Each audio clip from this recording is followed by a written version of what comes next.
Jody was on, but she was having trouble, so she's had to get off and come back on again.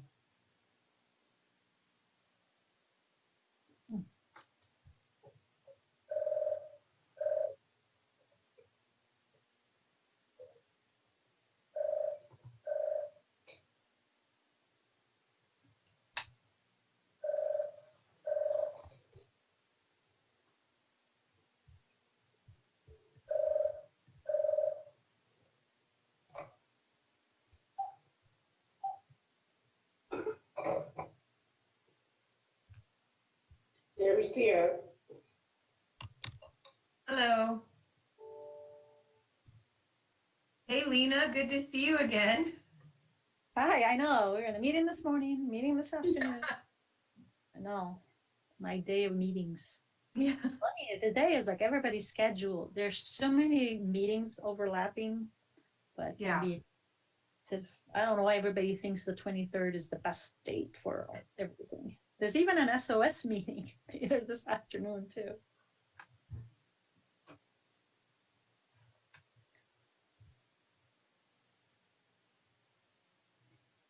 Well, maybe it's because of the equinox. Is that what it is today? Well, it's definitely fall, right? It's nice little summer up there. We are live. I have to remember that. Actually, the equinox was yesterday, but that's close enough. Yeah.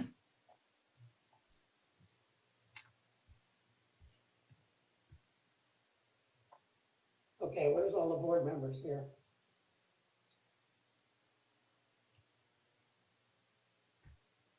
It's hard to get good help anymore. There's Jody back. Jody's back. Peter's here. We got 3.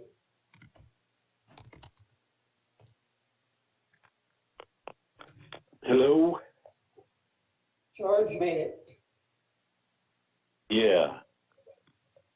I have to get on the phone. I'm unable to log in the computer at the moment. My wife is on another webinar, and apparently our bandwidth does not handle two logins simultaneously. Yeah, you're experiencing the life of our students, George.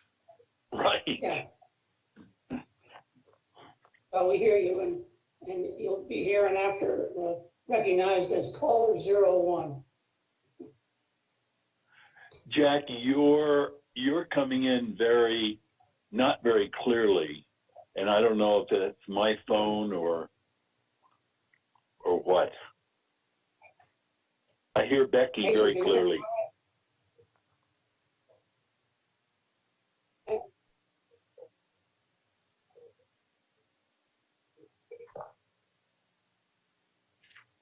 Am I not sounding good, Mason?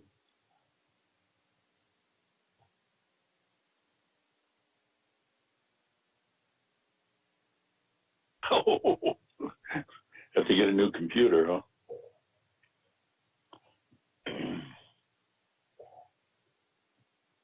Well, we've got 4, and he said we're supposed to start on time.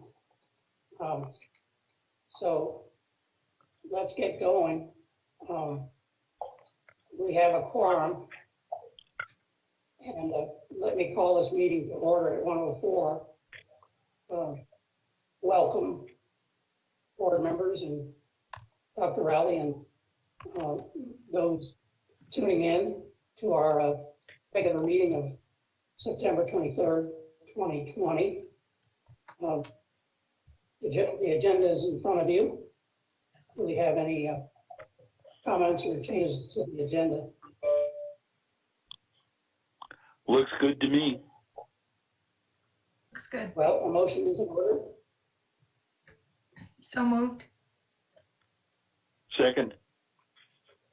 Moved and second to adopt the agenda. Those in favor say aye. Aye. Aye. Opposed? That motion carries. Audrey, do we have any public comments for today's meeting? We do not have any public comments. Any public comment? We do not have any public comments. Linda's on now. Yeah, I'm hearing you. There are no public comments. Okay.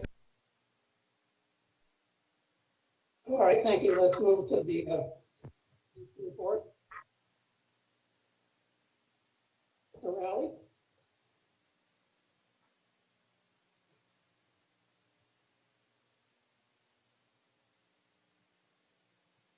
You're up. Okay, you ready for my report? Okay. Yes, we are. Okay, thank you, Mr. Chair. On September 10th and 11th, Santa Fe Community College hosted the first Distributed Energy Workforce Summit. There were probably about 97 registrants, approximately 30% of those attended. There was no registration fee. It was a completely virtual conference. And I provided some opening remarks for the event. And the following people also participated: Jorge Ayala, who is the Regional Director for Economic Development Administration; Sarah Props, the Cabinet Secretary for New Mexico Energy, Minerals, and Natural Resources; and Bill Hamley, who is the Cabinet Secretary for the Department of Workforce Solutions. It was, and Camila Bustamante from Trades was one of the organizers of this summit. It was, very, very interesting, very informative, and I think we will continue to do to try to provide more information about microgrid training, especially as we get farther along into this. The English department's presenting a workshop series for students, writers, teachers, and community members.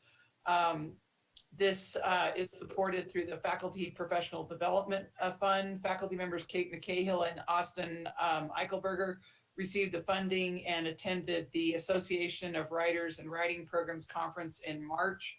And so they're going to develop a series focusing on diverse voices in the classroom. The Welcome and Advising Center is working with student ambassadors to develop peer-to-peer mentorships and to help coach our students through a successful semester. The Financial Aid Office has received a little over $500,000 for the state's new Opportunity Scholarship and has already begun awarding these funds. Student government officers and senators took the oath of office on September 2nd. And the student activity sponsored Monday Fun Day at Real Burger on August 31st. So they've been trying to support some local restaurants and provide some activities for our students. Since we are not allowed to serve food like that on campus, they can pay for them to do that at some other establishments. The Visual Arts Gallery is presenting its first online exhibition, Painterly Objects, featuring the work of sculpture faculty member John Boyce through October the 8th. The Welcome and Advising Center has created an online student orientation, a free Canvas course. The film program has hosted an online open house for prospective students. To help students connect with one another outside the classroom, Counseling Services is offering an online support group so that students can connect with their peers about how they are doing, find solidarity and shared experiences, and gain support from each other and from the counseling staff. So we are really trying to respond to our student needs in this different environment and reach out to them in the formats that we have. And it's a work in process, but I will say that we're getting better and better and better at it. Under faculty and staff, Camila Bustamante recently published Querencia and Comida on the University of Vermont's blog. Associate professor and co-chair of mathematics, Belen Senegini, gave a presentation entitled Disrupting Settler Colonial Mindsets in Mathematics for the University of Alabama's National Colloquium. Reference librarian Sarah Hood, who also teaches information literacy at SFCC and is a media analyst with Advantis Media, presented the session Fact versus Fiction: How to Wade Through the Insanity in the series Elections 2020. Pretty important topic, I would say, right now. Dental Program Director, Dr. Amna Nayar, hosted an international discussion session on teaching dental materials virtually, sponsored by the American Dental Education Association. Director of Institutional Research, Barb Griego, and Isaac Irano are the contacts for InterVarsity Christian Fellowship, which is providing a campus support ministry for our students. Under the local and statewide bonds, now as you all know, we have general obligation bonds that will be on the general election ballot in November. And so we're trying to really work on getting information out and educating the public about what these bonds mean for us, and encouraging people to vote. Library bond issue B, if approved, will provide $9.5 million, $3 million each for public academic and public school libraries, and $500,000 for tribal libraries. Santa Fe Community College, I believe, gets about $39,000 from that bond. And this money is critical for libraries in purchasing new materials, because a lot of their budgets have really been cut severely, and they really do depend upon this money. Higher Ed Bond C is the capital bond for higher education institution. The bond is packaged so that almost every higher education institution across the state has a project on this list, so that we can maximize our chances of getting the bond to pass statewide. If this is approved by voters, Santa Fe Community College will receive $2 million for improving infrastructure, aging utility and energy systems, and physical plant and building upgrades campus-wide. And in addition, we will enhance the college's renewable energy and efficiency commitments consistent with the state's new codes, and pay for a required portion of the county's southeast connector. So again, we urge people to vote on November the 3rd, or before that if you vote absentee. But these are critical bond issues for Santa Fe Community College. And under the 2018 local and statewide bond funded projects, you'll notice we have work continuing in the same areas. We're working on phase 2 of the fitness center renovation, which has repairs for plumbing, heating, new screens on the tennis court, pneumatic system updates. The automotive center project is scheduled for completion in October. Power and water have been provided. It continues to be within budget. And so we have ongoing discussions about there's a little bit of contingency funding left over. We had the opportunity to tour this building after our board retreat last Saturday, and it's an amazing technology center. And I think our students are really, really fortunate to have such a modern and just a really cool building to work in. The learning space on the main campus, we're working still on parking lot improvements, and the adult education project is ongoing, and we're going to hold a kickoff meeting for the ceramics area that's going to be renovated. Still working on energy efficiency projects. The computer room air conditioning project has been completed. And then we are also working with Donner Plumbing for water heater and storage tank replacement. The wastewater transfer plant to Ranchland, that program's in progress now, the very needed project.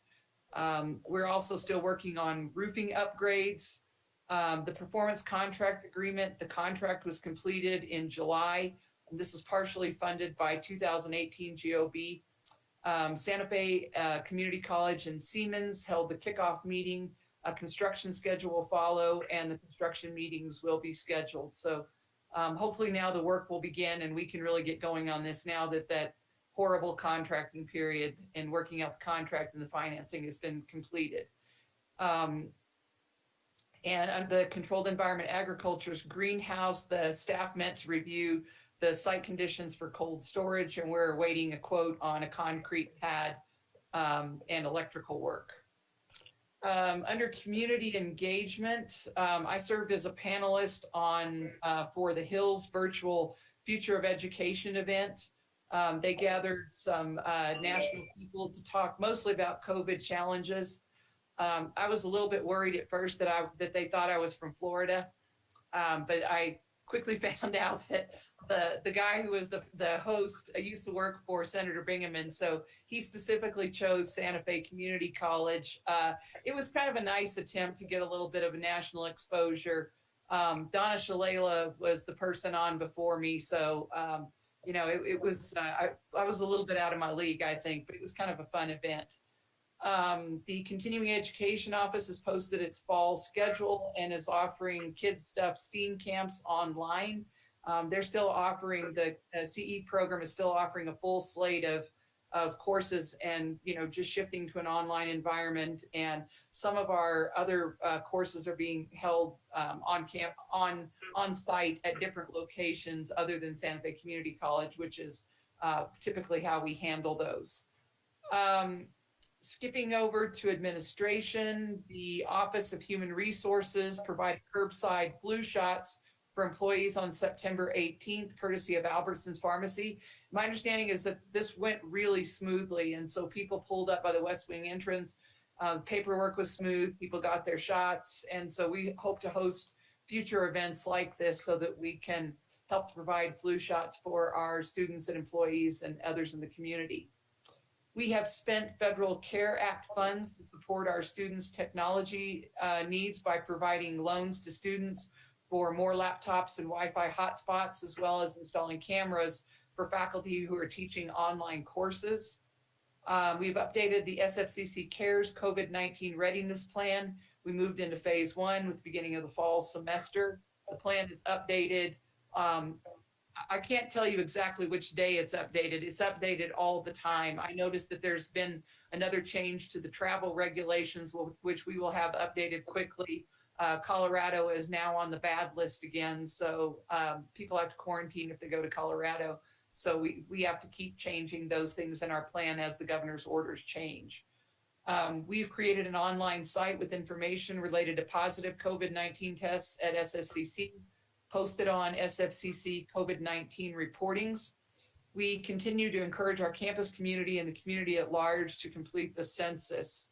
It's a really important thing for our state, so we're getting the information out as well as we can.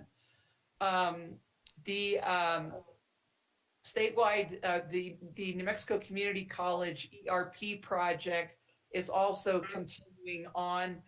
We are in the process. We finish it up this week. I think we're completing an IT gap analysis where our vendor Campus Works is discussing with different staff members any kinds of gaps that we see in our IT service as we go forward and plan for a new system, so that we can hopefully plan to improve on things that people are looking for a heightened service from.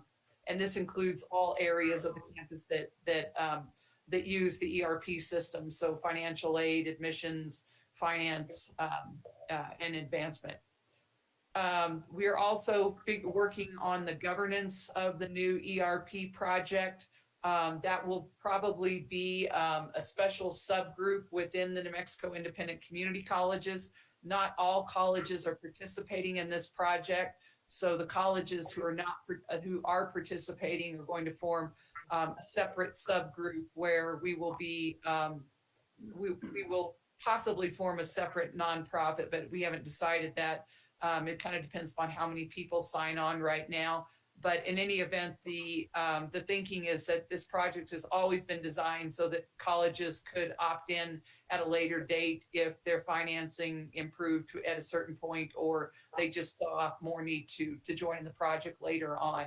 And so the primary discussion right now focuses on whether or not colleges want to go together and have a single instance of an enterprise resource system to where all 5 colleges would share the same system, or whether we would each host our own instance of the system and then, just kind of work together. And our current thinking, all groups are on the same page with this, that a single instance will get us where we need to go with this project and will allow everybody to work at a higher level and have improved processes and really, more than anything, an improved experience for our students.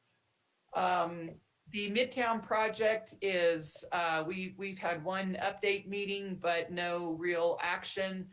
They're still working through zoning issues and trying to work with the city and with the legislature too, and trying to overcome some of those hurdles so that the project can move forward. But until that happens, we're kind of waiting to see what happens. We have signed an MOU that basically just said that we are going to work with UNM and other Youth Works and the other partners who are interested in participating in a film project. There's no other plan put forward other than that we agree that we'd like to work together on some kind of film training that would be at least partially housed in the Garson studio. We have met with HED this week. The acting cabinet secretary let us know that they are going to be requesting that we submit a plan for a 5% budget cut right away. I don't know that that means that we will be getting a 5% budget cut right away, but I think they're interested in seeing how everybody would handle such a cut. And she also did let us know that unfortunately, higher education would likely be the brunt of further cuts in the upcoming session. That is not exactly something that we didn't already know, but I think they're trying to prepare us and let us know that, you know, we need to be planning for that as we move forward. And so, of course, we will be looking at everything that we are doing, everything that we have, and trying to figure out how we can make those cuts once we figure out what those numbers will actually be. I have also started kind of hitting the circuits for promotion of Bond B&C. I pitched it at the Chamber Board of Directors meeting yesterday, and then also at a Chamber Education meeting yesterday afternoon. So I know that Santa Fe generally has widespread support for this bond, but I don't really want to take anything for granted. So we're going to continue to do our work and promote that and get that out. And then the final thing, the Legislative Finance Committee is really resurrecting work on the transfer and articulation piece that we had. We started working on a couple of years ago with Secretary Dameron.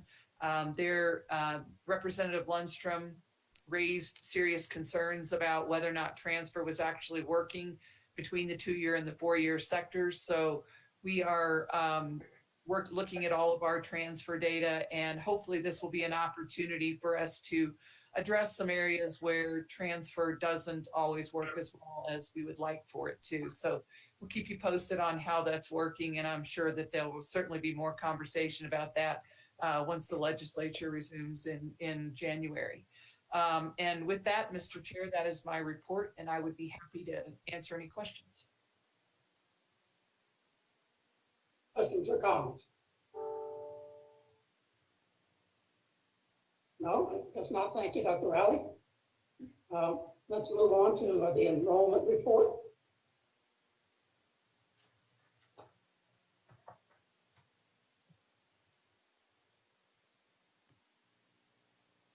Don't everybody jump in at once here. Okay.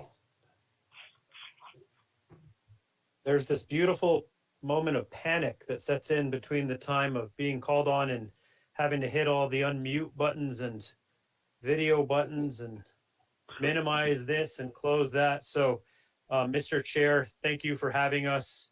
Members of the board, we're grateful to be here. President Rowley, I can't believe it's September. Anyhow, we have, so I'm really excited to be here today to give you an update, joined by Tomasina and Marcos.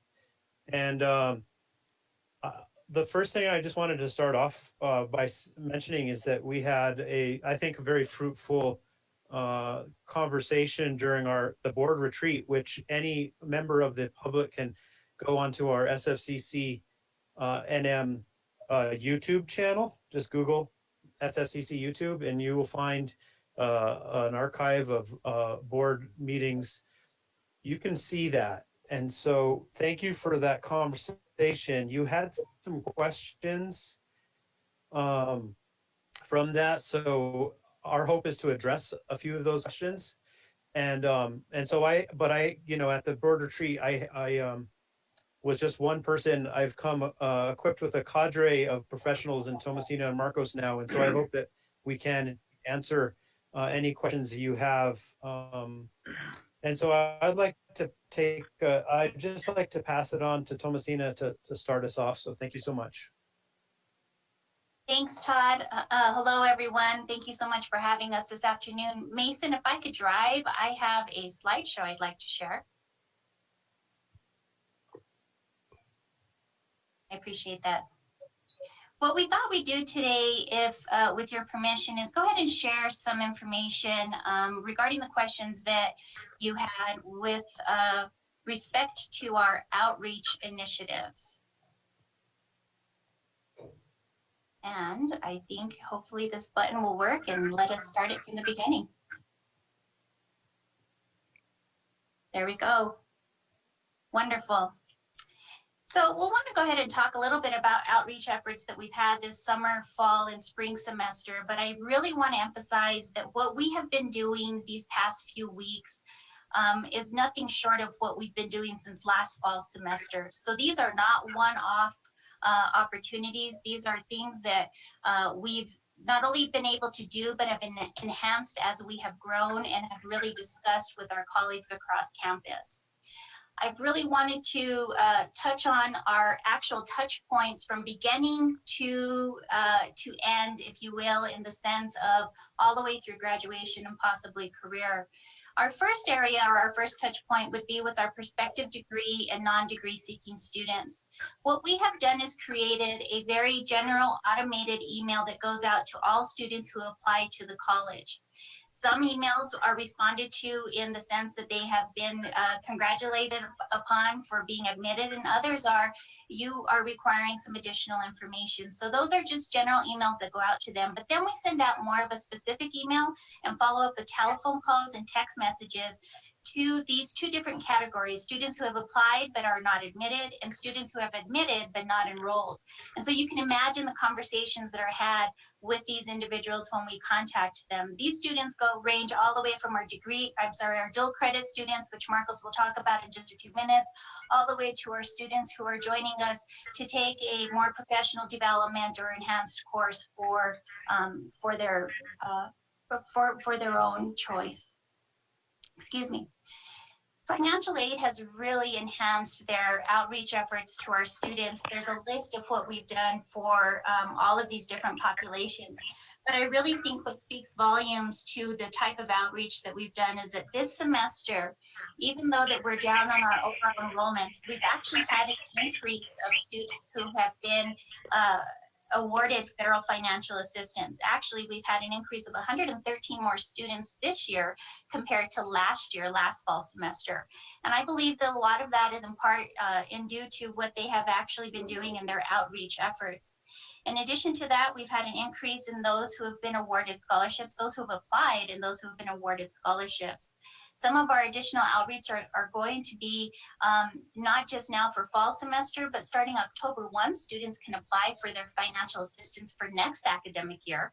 So we're going to start a lot of those conversations with our current students and those prospective students throughout the community, as well as some additional and more intentional specific academic programs, scholarship information. So nursing has a specific scholarship that we're going to target those nursing students, contact them personally and encourage them to apply, and then walk them through the actual process.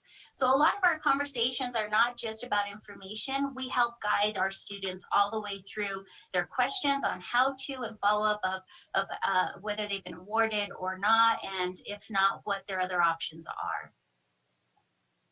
This is a very new outreach initiative that we started this year, and we're calling it a transcript analysis outreach. It's intentional.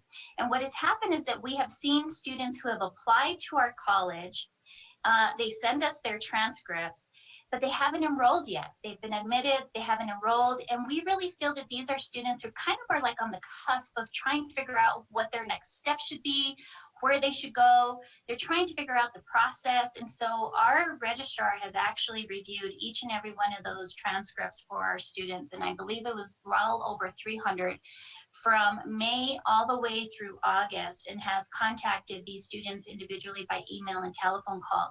And what she has shared with them is, we're welcoming them, to the college, but we're also encouraging them to take advantage of our other additional support. We're explaining to them what classes transferred in.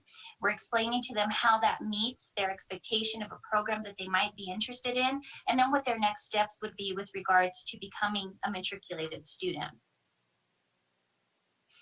Student account services, this is something that we started last fall semester, and what we have done as a college is we have decided not to disenroll students for non-payment. We felt that that was punitive, and in fact, what we want to do at this point is we want to help students really be guided through the process and understanding, having some sort of financial literacy when it comes to their student account. And so we have contacted students through general emails, telephone calls, and text messages. And these are still taking place. And I know, Chairman Sullivan, you were concerned that maybe we weren't doing it because we weren't on campus anymore, but we have a dedicated team of staff and some student employees who are trained and well-versed in this area, who are making these contact calls to these students. We're not just telling them, listen, you have a balance and you need to pay it. What we're saying is, you have options, and first and foremost, have you applied for financial assistance? And we have that information available as well as we make these phone calls. If not, this is how you can go about doing it. If so, and if you were not eligible for it, let's look at some scholarship opportunities. If there are no scholarship opportunities, let's look at some payment plans for you. And what are the deadlines that are very important to you during this time? When do you need to have this paid off in order to register for the subsequent semester? So these are really strong conversations, not just general marketing telephone calls, very intentional and purposeful, with some very strong background folks who have a solid knowledge about the processes. We do our weekly efforts, and I thought this was important for you to know because this is across all of student services and even outside of student affairs. We're doing some general, general check-ins by academic advisors and peer mentors, as you heard President Rowley speak about a minute ago. We're doing general check-ins, what I like to call a checkup from the neck up, which is really, how are you? How are things going? Is there anything we can help you with? Are you familiar with these services? We update them on some deadlines. We talk to them about midterm preparation, and we will include finals. These, of course, are everything that we've done in previous semesters, these last 2 semesters. We have developed some personalized virtual orientations for students, let's say through veteran services, as well as the TRIO program. We have an online open orientation for all students, not just new students, because we felt it was important for them to have a resource to refer back to if ever there's a question. We have the online counseling, again, something also that President Rowley was talking about that we've developed support groups for. That's picking up a lot of momentum. And we're still doing student activities. This has been the #1 issue for institutions across the nation about how do we continue with student engagement and how do we participate with student activities. And our team has just done a sensational job. And I think some of you have seen some of the emails that have gone out. But a few things that we've done was just this past week, we had food distribution. We have weekly campus cover distribution. We have some challenges, if you will, on our social media to where students engage and talk and compete, and they win certificates that are mailed to them. So we're still trying to keep them engaged as much as possible. What I actually started this semester because I felt that students were not on campus where they would see flyers or can just pop in on a fly, if you will, and visit with staff across campus. I felt it was important to share with them very important information and updates and reminders. And so I send out a weekly informational email, something just to, not a whole lot of information, but enough to hopefully pique their interest, enough to be brief and to the point, highlight certain areas so that way they don't have to read it all. If it says free food and they need food, they can go directly to that. Childcare, they can go directly to that. So we're really just trying to include everyone across campus that might have some important information for our students, and I try and share that through this email. Veteran Services has done an excellent job at staying connected with their current students and prospective students.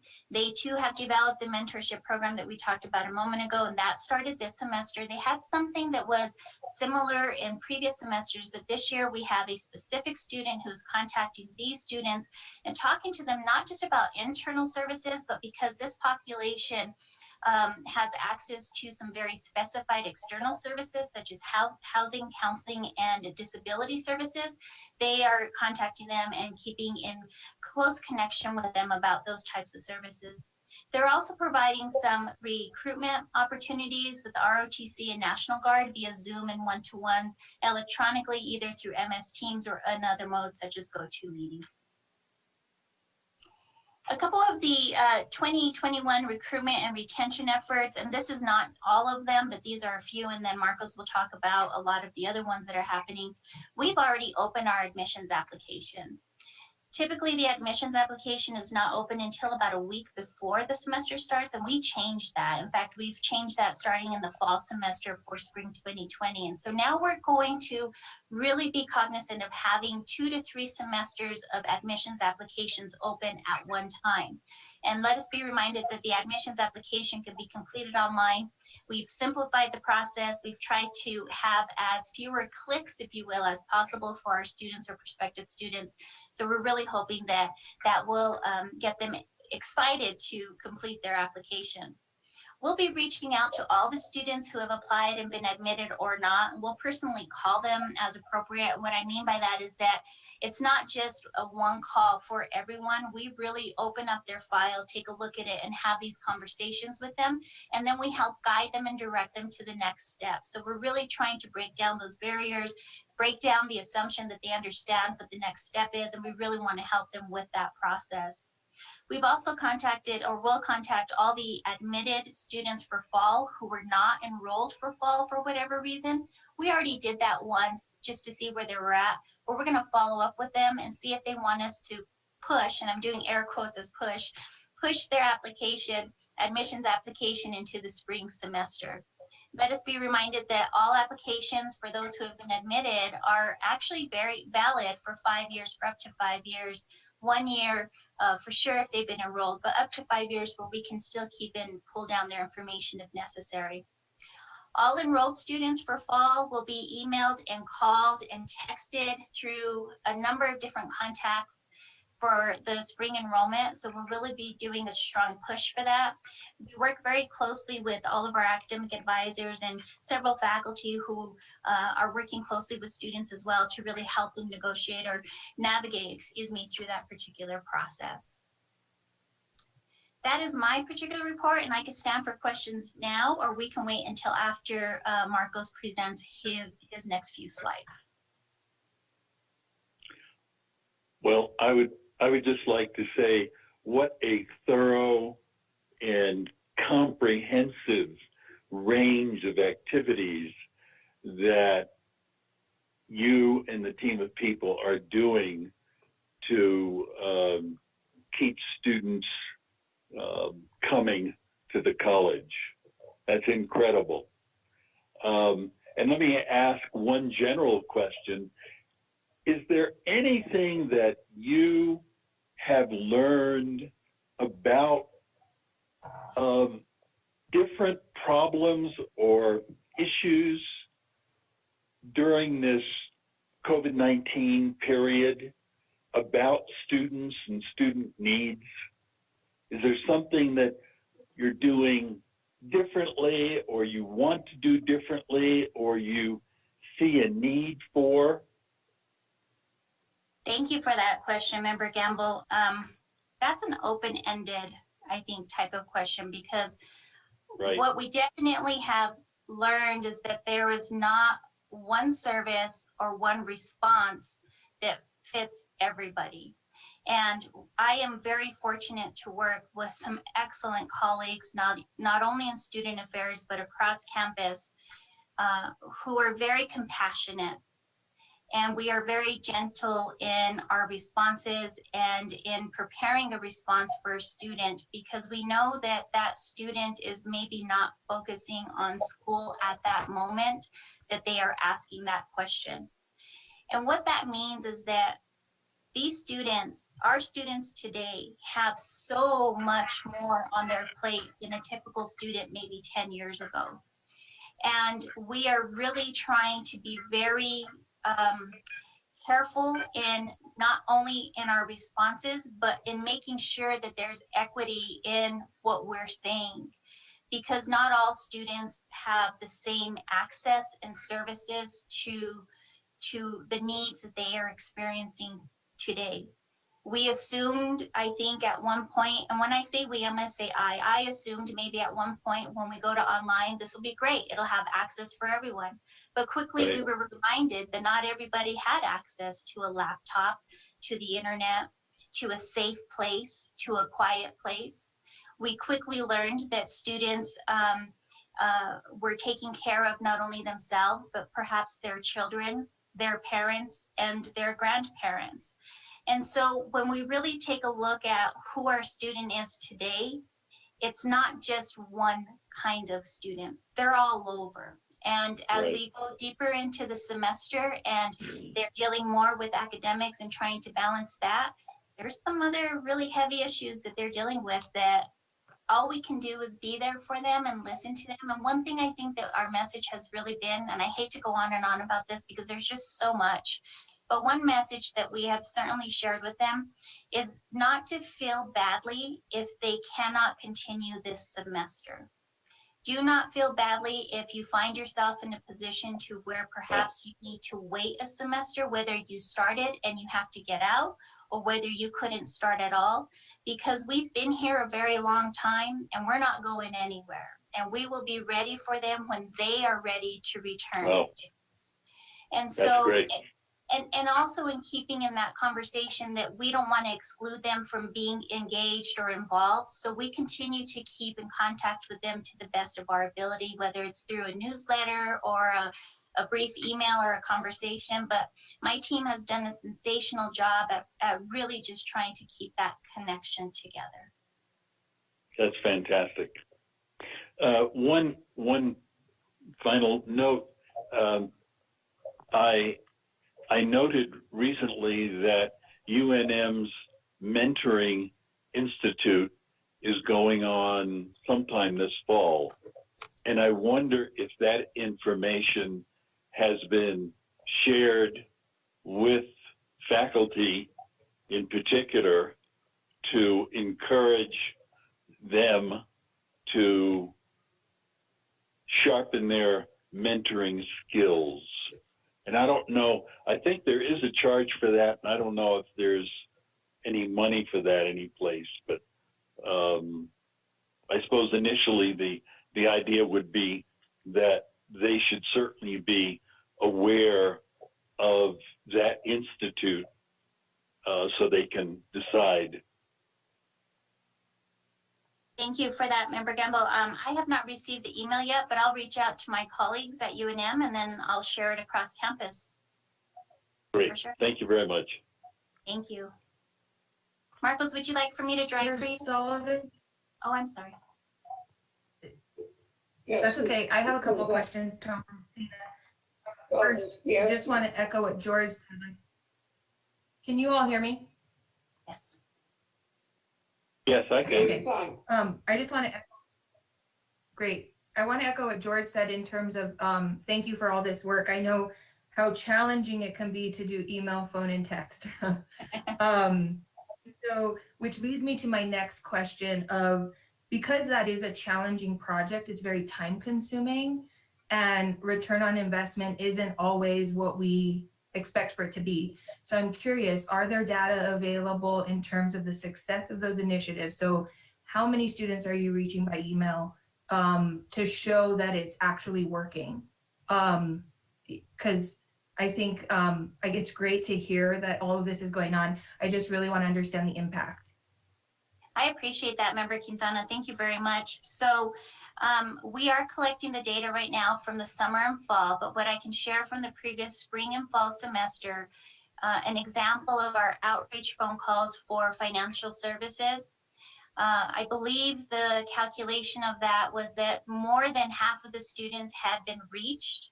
And of those who had been reached, all either took care of their payments, meaning they either paid, applied for aid, or made payment arrangements. So those types of efforts are really good, but I believe Marcos and Todd probably have more specific information about the contacts, maybe through the web, or how many people visited certain sites or what have you, and how that loop was closed. The text messages, I don't have specific information on as to how fruitful that was, or the return on investment, if you will, the time that we took for that.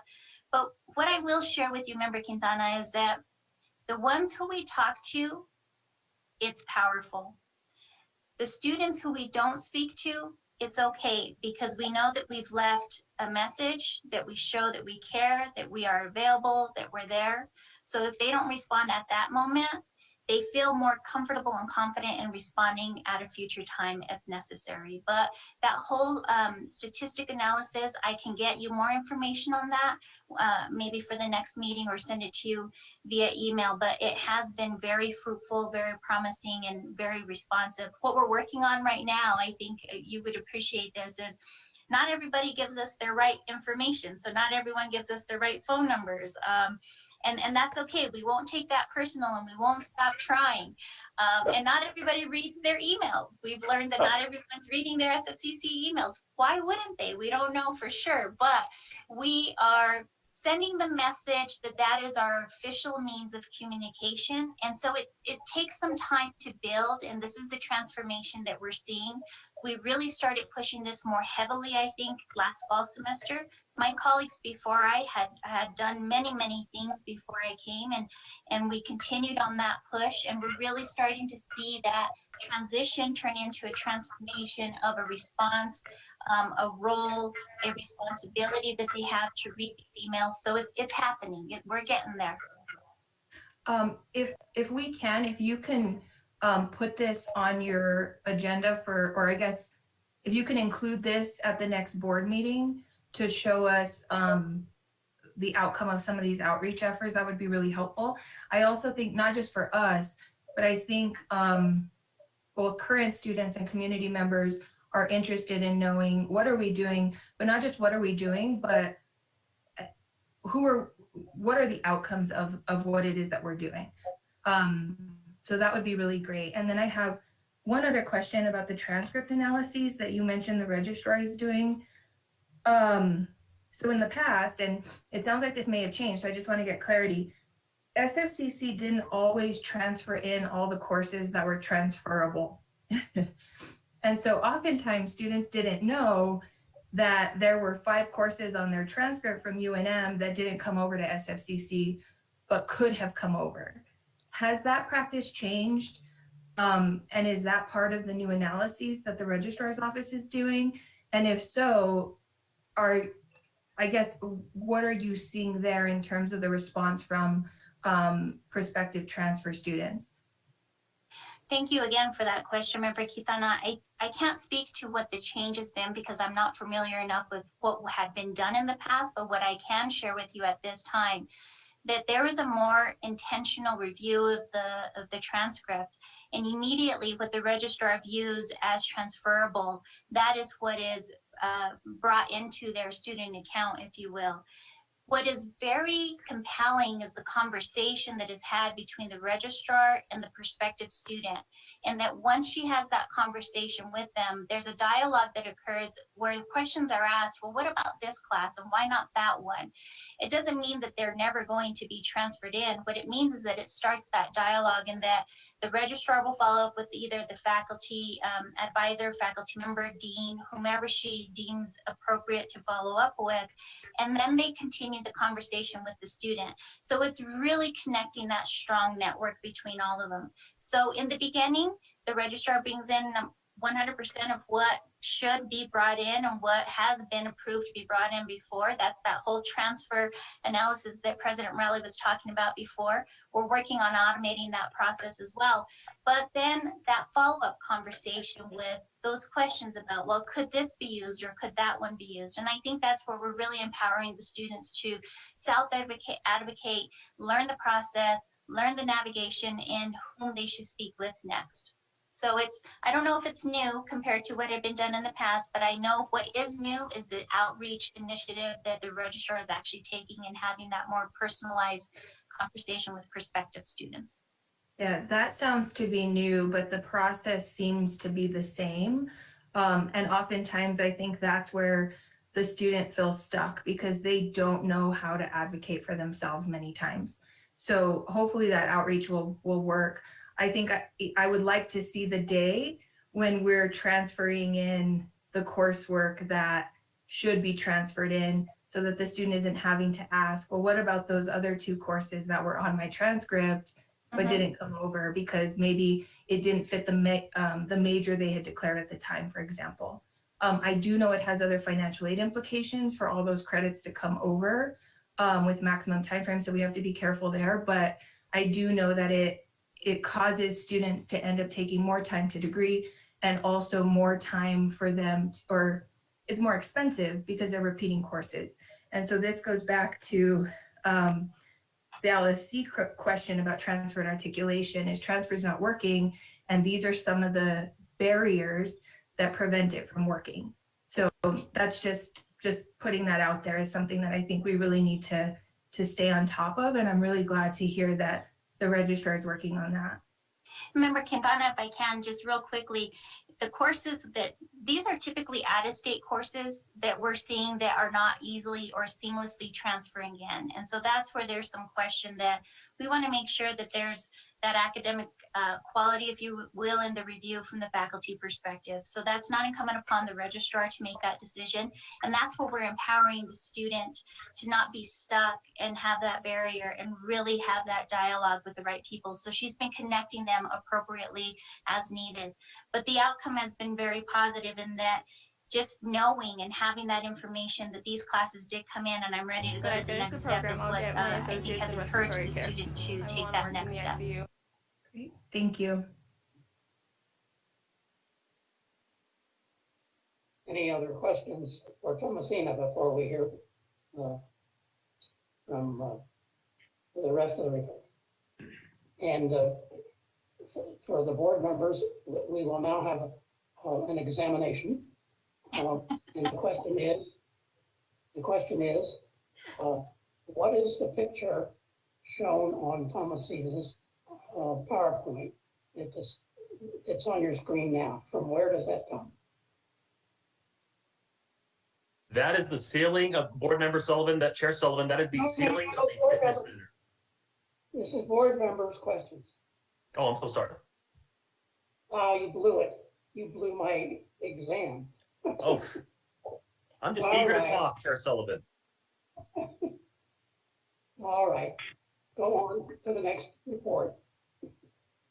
Thank you very much, Chair Sullivan. And again, my apologies, members of the board, President Rowley. Thank you once again for your consideration of our enrollment report. And Thomasina, if you could please drive this, I would greatly appreciate it. So could we please move on to the first slide of the recruitment initiatives? So for activities, we have a really great customer relations management system called Modic. And I know that Todd and I have touched base on this in prior enrollment reports, but it's worth talking about again. We are getting better acquainted with Modic, and we're learning more about the software as time goes by. And this is just a tremendous opportunity right now for us to really use this system to help us get students for the spring 2021 semester. Now, how are we doing that? So what we have been doing over the past year and what we continue to do and do more of is we use that prospective student information. Now, what's great about this customer relations management system, Modic, is that students are able to go to the SFCC website, they fill out an information request, and once they submit that, that automatically gets populated into our Modic system. So that's one avenue of how we can reach our prospective students. And those students will provide us with their email, a phone number, and a mailing address. And we try to target all those different areas based on the information that they have provided to us. So if they send us a mailing address, our office will absolutely either give them direct mail, or right now, while we're away from the office, we will give them really great online information. And that would include the listing of degrees and certificates, the new student checklist, information on financial aid scholarships, such as the Road to Success and the Lottery Scholarship, and also just some of the tremendous support services that we have to offer on SFCC, because it's really important that that these students know, excuse me, as that phone is ringing in the background, that these students know and are aware of the great programs that we have at SFCC. Now, also, not only do we get students on Modic to complete an online request form, but we also can take information from events that we've been at, like a contact card, and we can just enter in their information manually. So we can get them automatically if they do it themselves, or we as the recruitment and outreach staff can enter in that information as well. Now, in regards to activity, what we will do with this data is we export the data from Modic, and we determine which students have actually completed an online application, so we can actually see who has done that. We can see who has done their FAFSA. We can even see who has completed their AccuPlacer test. If we see that these students have not done one or all of these things, we can then directly contact them. And yes, we will use text messaging, we will use email, and we can even use phone to make sure that these students are aware that, hey, we see and we are so happy that you are interested in SFCC. Now let our office help you get started on your journey. It's really important that these students are aware of the resources that they have with recruitment and outreach, because it's that first face in most cases that they see. And we want to make sure that we are giving them the correct steps to point them in the right direction. Thomasina, next slide, please.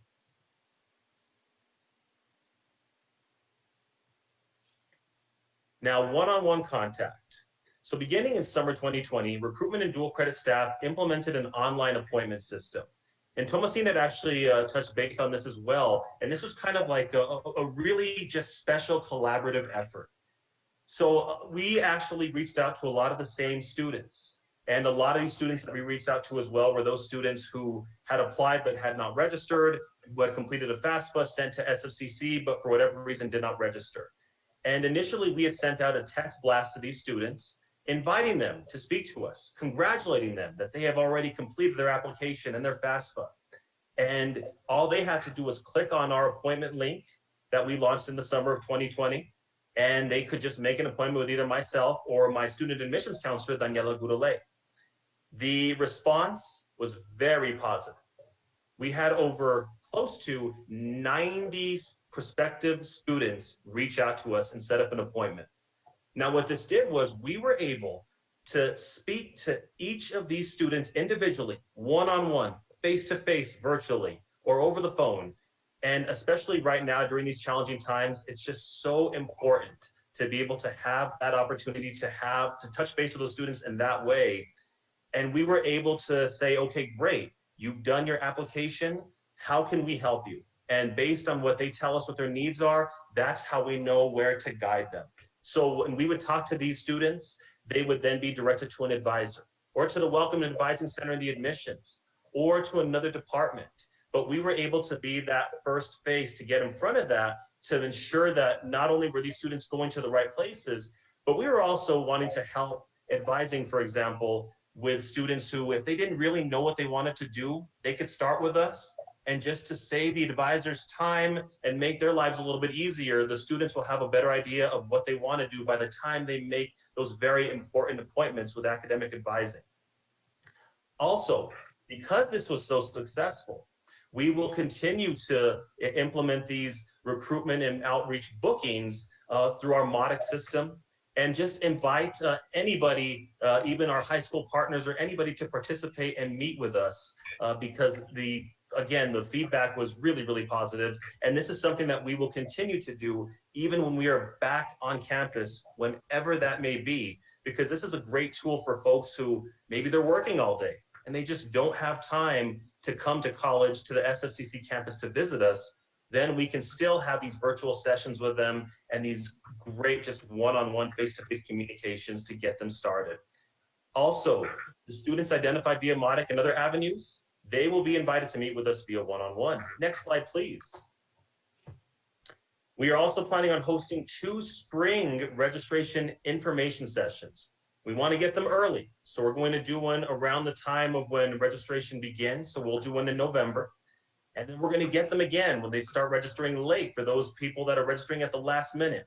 And we will host another virtual information session in January. And something that's really important is having our peer students actually being a part of these info sessions. And what would be great is to have the opportunity to have these students actually participate in a current student panel. And these students can share their stories and talk about some of the barriers and hardships that they have faced, of course, during normal times, but right now, they could really just be that resource to let students know that, hey, we are still taking classes. It's more challenging in a lot of cases, but we are doing it. And we are showing how we are doing it. And we are going to tell all of you that anything is possible and you all can be right here with us at SFCC taking these classes. We think that that's just such a key ingredient, and we need to include these students more and more in our outreach efforts. Now, peer-to-peer recruitment, we absolutely recognize that current students are our best advertisement and mentors for our prospective students. In the past, we have had 5 dedicated student recruitment corps members. So these student recruiters, they would actually join us at the high schools, join us at community events, and they would actually help us lead tours at SFCC. So they were everywhere. They were some of the first faces that these prospective students would see. Now we are in conversation about how we can use these current students more effectively during the time of COVID. Now, right now, we don't have any designated student recruitment corps members, but what this gives us the opportunity to do is actually reach out, and I can work very closely with my wonderful colleague, Thomasina, on this, to see how we can recognize talented areas such as SGA, student ambassadors, Phi Theta Kappa, and other student groups, to where we can invite them and ask them to join us for these important student events, whether it's an info session or it's us just working with our dual credit population. But I just think it's really, really crucial that we have that element, and we've had that, and we will even improve on that more. Next slide, please. And now some really good news that I want to share. The last time that I met with you all and I presented on dual credit information, which was just last month, we had 478 students. As you can see right now, as of yesterday at 10:30 a.m., we now have 817 registered dual credit students. Wow. That is good for a great year. That's good for a regular time. But during COVID, while this is not a record yet, this to me is more impressive than our all-time records that we had in spring 2020 and fall 2019, just because of the challenges that were in place. We applaud our high school partners for continuing to have faith in our faculty and our staff and our college for just wanting to continue to work with us. We have, as you can see, we have 38 dual credit cohort classes, which again, if you would have asked me in July what that would have looked like, I would have thought maybe there was a chance for a handful, but 38 really is mind-blowing. And again, I'm just so happy, and I thank our deans and associate deans for being, and Teresa Roybal in academic affairs for being so instrumental in making all of this possible.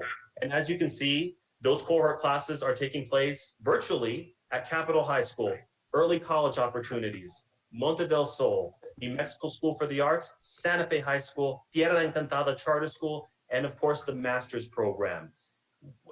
And I just want to point out, it's at 817 right now. That's still with a bullet because that is still going to climb. So by the time we get to our next board meeting, we will have final numbers, and that should be a little bit bigger than 817. Next slide, please. And I just also want to point out some great notable dual credit demographics. So dual credit accounts for 21% of all fall enrollments. So again, it just continues to prove that dual credit it's growing, and it's just extremely important. It means so much to our overall enrollment. 62% of all dual credit students currently registered are Hispanic Latino. 10% are American Indian. 21% of all dual credit students this semester are Hispanic males. So I just wanted to make sure and highlight those demographics. And again, we're just very, very pleased by the great efforts that our team does in the dual credit office and just campus-wide.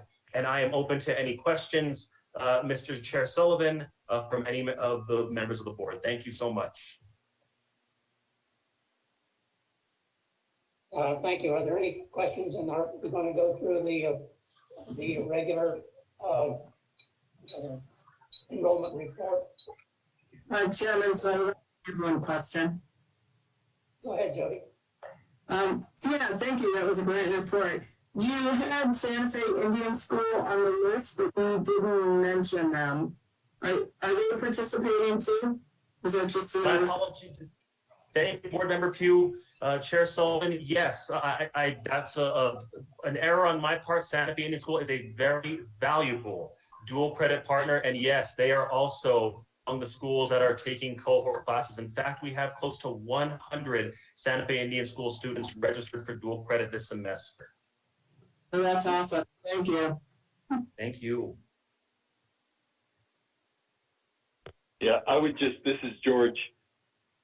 I would just add an exclamation and say, wow.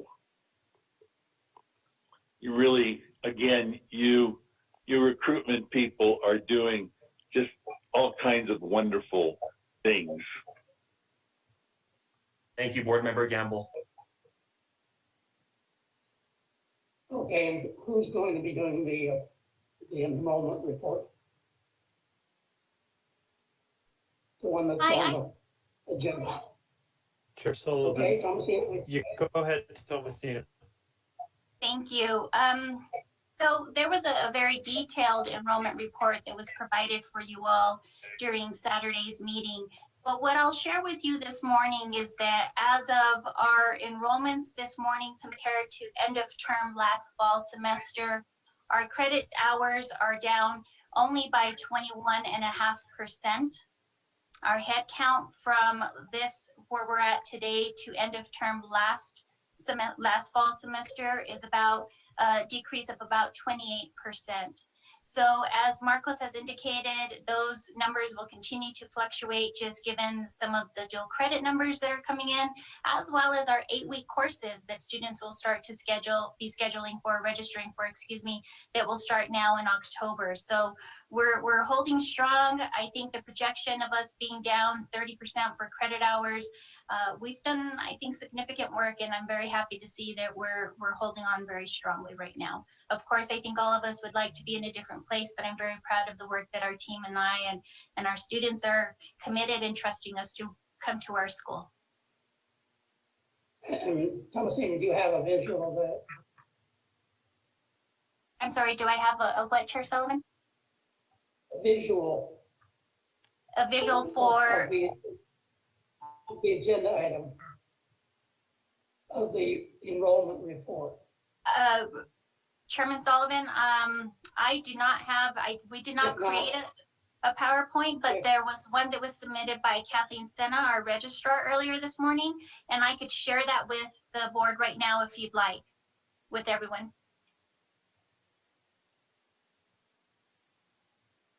Oh, wait, on That's why I our asked if board you had those who are watching.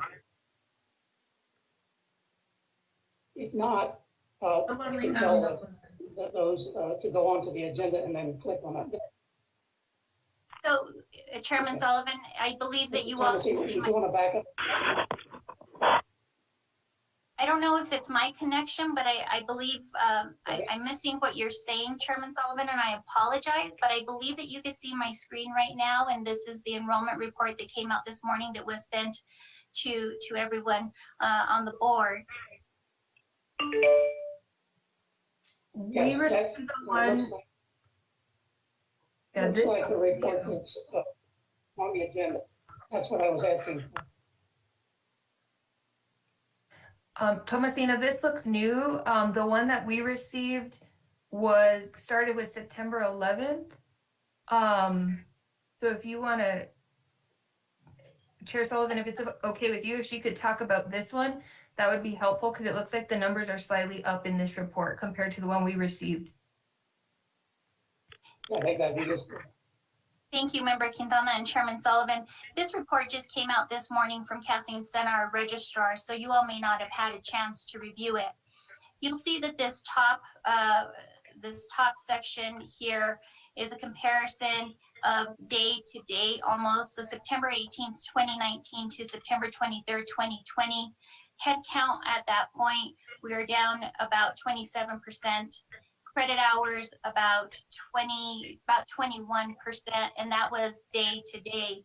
If we look at this bottom section here, row 17, this is end of term fall 2019 compared to where we're at today, fall 2020. And this is where I was saying our head count is down at about 28% and our credit hours are down about 22%. Again, this is still very good enrollment numbers compared to what our overall projection was. We're really holding strong still at our degree seeking students. That information I don't have to present to you all, but as was reported from the report this past week, our dual credit numbers are very strong, our degree seeking numbers are very strong, and so we're very positive in our retention, if you will, for the spring semester. And a question, Thomasina, it looks like we're down, I can barely see your chart, but about 150 courses, 155, I think it says. What are those courses? Generally, what categories do they seem to be in? Certainly, we would expect the arts and we would expect the physical fitness courses for the time being. Are there others? Thank you, Chairman Sullivan. Those are the exact courses that are not being offered this semester because those are required for a full on the ground in contact type of connection, if you will, classroom service. So those are the courses that are not being offered this fall semester. So the 155 is only physical fitness and art. Physical fitness and art, and I believe perhaps maybe a few others within the trades area, but for the most part, what I understand from our faculty, and I believe Vice President Peters is also on the call and she can add to this conversation, but I believe the majority of those courses are the physical fitness and the arts courses. That's correct, Thomasina. The majority of those courses are physical fitness and arts. Thank you. Thank you. Are there other questions on the enrollment report? Seeing none, let's move forward on to the STEM program update. Who will start there? Lena or who? I believe that would be me. Board Chair, President Rowley, board members, thank you for having me here today. I would love to update you about what STEM Santa Fe has been doing specifically on campus. But first of all, I want to offer my deepest condolences to the Santa Fe Community College community on the passing of Luke Spangenberg. I never say his last name, I just say Luke. What a loss to the community college and to their family, to his family, but also to us. He was always very supportive of STEM Santa Fe. He was always available for tour of the algae lab, whether I have 150 students or 20 students. He never said no. So it's really a loss to us too. Now, I'm gonna go back to the beginning of our fiscal year is usually July 1st. And pre-COVID time, we started in July by having a summer camp on campus. It was an app development camp specifically for girls. We had 18 girls who, over a 1 week period, from Monday to Saturday, built apps that were submitted to the Congressional App Challenge. And actually, two teams won. One team won the first place, and another team won the third place in that for the Northern New Mexico district. So we were planning a whole summer bunch of camps this coming summer, and then we went virtual. And so we did 5 different camps this summer, but they were all virtual. I don't know if you want to hear about those. But going back to what programs and activities we do on campus pre-COVID, right now we had the summer camps that were done virtually, but they were hands-on. So we ended up with permission from President Rowley using the parking lot where we set up a table and hand materials to the students. We needed to do that so we can keep our programs hands-on and project-based. The other program that is pretty active is our Capitol High School program. And this is where we hire Santa Fe Community College students and we train them to be mentors at Capitol High for our STEM projects there. And not only that, we bring the students to the community college on a field trip where they get to go and see the greenhouse, the SOS, the algae lab, the fab lab, the sim lab, all part of what projects they're working on. Like they have built smart greenhouses that are tabletops. And so then they got to see the big automated one. We also have implemented and we work in a collaboration with the community college on trying to really expand the number of mentors, the number of community college students who would be interested in mentoring high school students.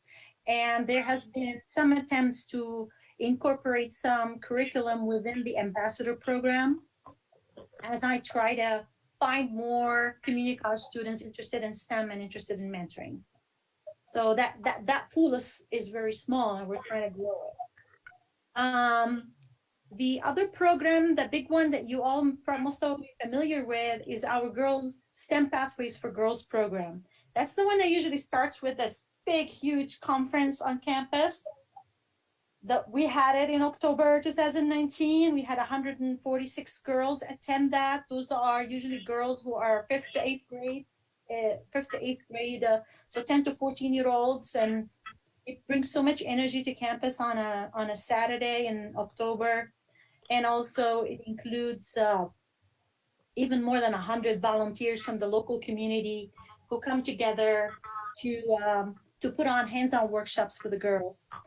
Again, we are preparing to do it again this year, but this time it's going to be virtual. It's going to be in November, and we will probably utilize the Santa Fe Community College parking lot again for some material distribution. The other program we did just in time right before COVID hit us and the campus closed down was the Julia Robinson Math Festival. We did that on February 21st, 2020. 160 students from 4 different schools attended, and I'm proud to say the schools were new schools that I have been trying hard to reach out to.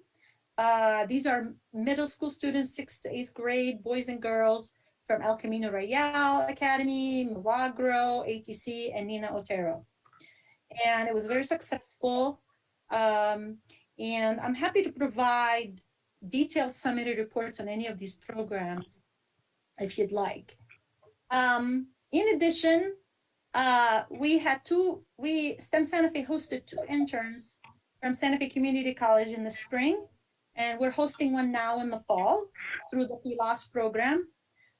I have been very impressed with these students. They're quick learners, and they have been a lot of help.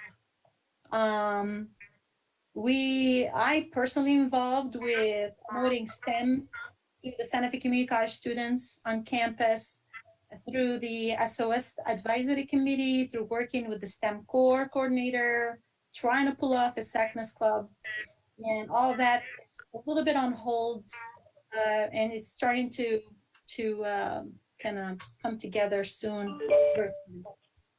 So that's a quick summary and update of what we've been doing. We converted all our programs to the virtual world right now, but we have been faithful to keeping it project-based and hands-on. We did the summer camps, and now the conference is what's coming up. I would like to make sure you know that I took the liberty of adding you to our newsletter list. We started a newsletter in July, and we had one in July and August, and there's another one coming in September. And if you haven't seen it, then you need to check your spam folder. But most everybody here is on our list. And you can unsubscribe if you want. I'm happy to answer questions, but I also would like just to share some pictures, if I'm allowed to share. Mason? Hello?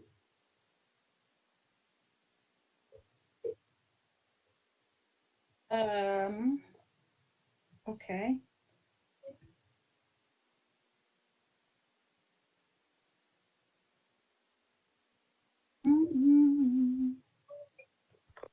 That I don't see. Don't know why. I don't know why. Open preferences, accessibility, maybe that's why. Something about the settings. And anyway, I'm ready to answer questions if anyone has any. I'm happy to answer questions. Yes, this is George Gamble Yes, hi, on the George. phone. Very impressive work, Lena. Thank you very much for doing that.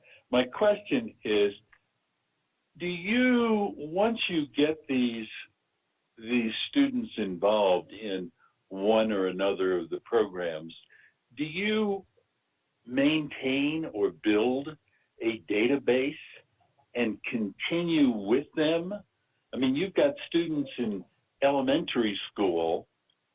Do you build a database and sort of continue to communicate with them? So this is a good question. So we actually work with 5th grade through high school. And for the STEM Pathways for Girls program, it kicks off with a conference in the fall, and then we continue doing monthly workshops on campus too. And so we stay in touch with the girls throughout the year, and we do that through their parents. We really, our contact is with the parents directly. And when it comes to the Julia Robinson Math Festival, that is more of a format where it's a field trip that the math teachers bring students to. So I can't stay in touch. I don't have the names of the kids and their parents. The Capitol High School program is also in school, and our relationship is with the teacher, and and there's a lot of issues regarding being minors that we can't really talk to them, or we can't track them. But we do get aggregate data on the demographics, and I don't know, I can't figure out how to share my screen. We will send an annual report soon. And I have to say, I mean, we bring about 300 kids to campus for a program or an event a year. And they don't only come to the Hamaz room. They go and they do their event, but they go to the different classrooms. They go and get tours of the different facilities, and we're always promoting dual credit classes, especially to our Capitol High School students, because they're in high school. And we're always bringing in volunteers to work with us, and usually they are from the STEM community. And I still always have somebody saying, "Yeah, this campus is beautiful, and I've never been here before." Right. So we try to give them an experience, really. Sure. Well, I guess what I'm thinking is they are such a wonderful source, because they already are being primed in some particular areas of study and of thinking, and they're a wonderful source for being college students at some point, and therefore, if they could get some kind of continued connection, even if it was a once a year email, to the family even, would be good. Yeah, I'll have to discuss this with the teachers in the districts and see if they'll be happy, if they're okay with us sending a message through them to the parents. And I want to mention too that we serve Northern New Mexico kids. So especially for the STEM Pathways for Girls program, girls come from all over. They'll come from as far as Cimarron, but in Española and Taos and Powake and Los Alamos, but and also the Julia Robinson Math Festival. I mean, those are field trips, and teachers sign up for them from all over Northern New Mexico, and it's hard to actually fit everybody in. So I actually did another math festival at Northern New Mexico College in 2019 because we had schools that we had to turn down, and I did a second one there. Well, great work. Thank you. Thank you. Yeah, I agree. Thanks, Lee. Wait a minute. Happy to send you anything you would like. Yeah. Was someone asking a question? No? No, I just, I've been to two of Nina's October events for the STEM for girls. And, they are, the energy that is infused in the building that Saturday is quite impressive, I have to say. Lena, just for one other thing, for those of you who may not, know of your background, could you give us a very quick background of who you are and where you're from? Sure. I'm originally from Beirut, Lebanon, which has been on the news a little bit. I went to my graduate work. I'm actually a chemist in training and did my doctorate at Boston College, and have been living in New Mexico in Santa Fe for 23 years. I have been volunteering and an active community member all of this time. I've been in Santa Fe. I think it's ever since I've been 16 years old, I've been volunteering in the community. And I have taught at Santa Fe Community College as an adjunct for about 5 years. I've taught chemistry and I've taught introduction to engineering classes. And I have been working in the business world and then coming back to education, back and forth for many years. And I finally, almost 5 years ago, felt like where I can be most productive is by starting a nonprofit that focuses on students in middle school and high school, because that is where I saw the need is to really mentor students into STEM careers they don't even know exist. And so that's my passion. I believe that STEM education is the way to break the cycle of poverty. I believe that STEM education is where it's high paid, and we have so many jobs even locally here in New Mexico in STEM, and the community college is a great place for being the incubator for those students who are still not sure what they want to do. And I'm trying to direct them and help any way we can. The need is great. Right now, what I'm facing with is a little bit of funding challenges because of COVID, and I'm sure same thing with education. Like I just heard the president talk about that for the budget. We're facing the same issues because somehow, because of the emergency services needed because of COVID and the emotional, social needs and the economic downturn, it's affecting everybody, and it's affecting STEM education funding too.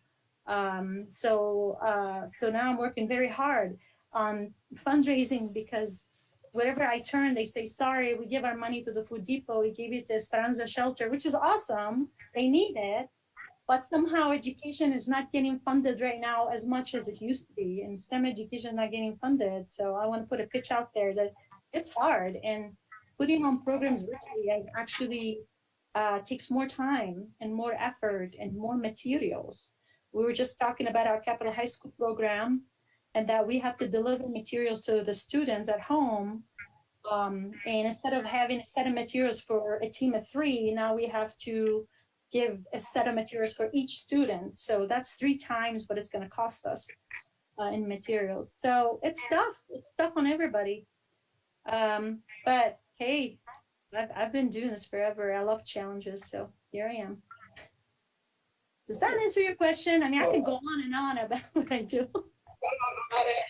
That answers my question. You have the same enthusiasm as of all of the students that you mentor and organize in these events.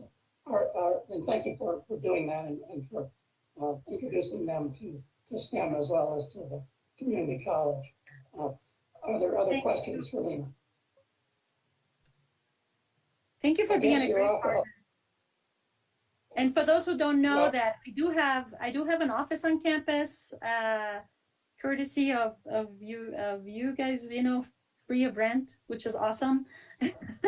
and it's a great location because it serves the students that are mostly on the south side of school, that are mostly underserved and come from low-income families. So that's why I like doing programs at the community college. All right. Great. Let's move on then to the next agenda item, which is the faculty senate report. Who's up for that?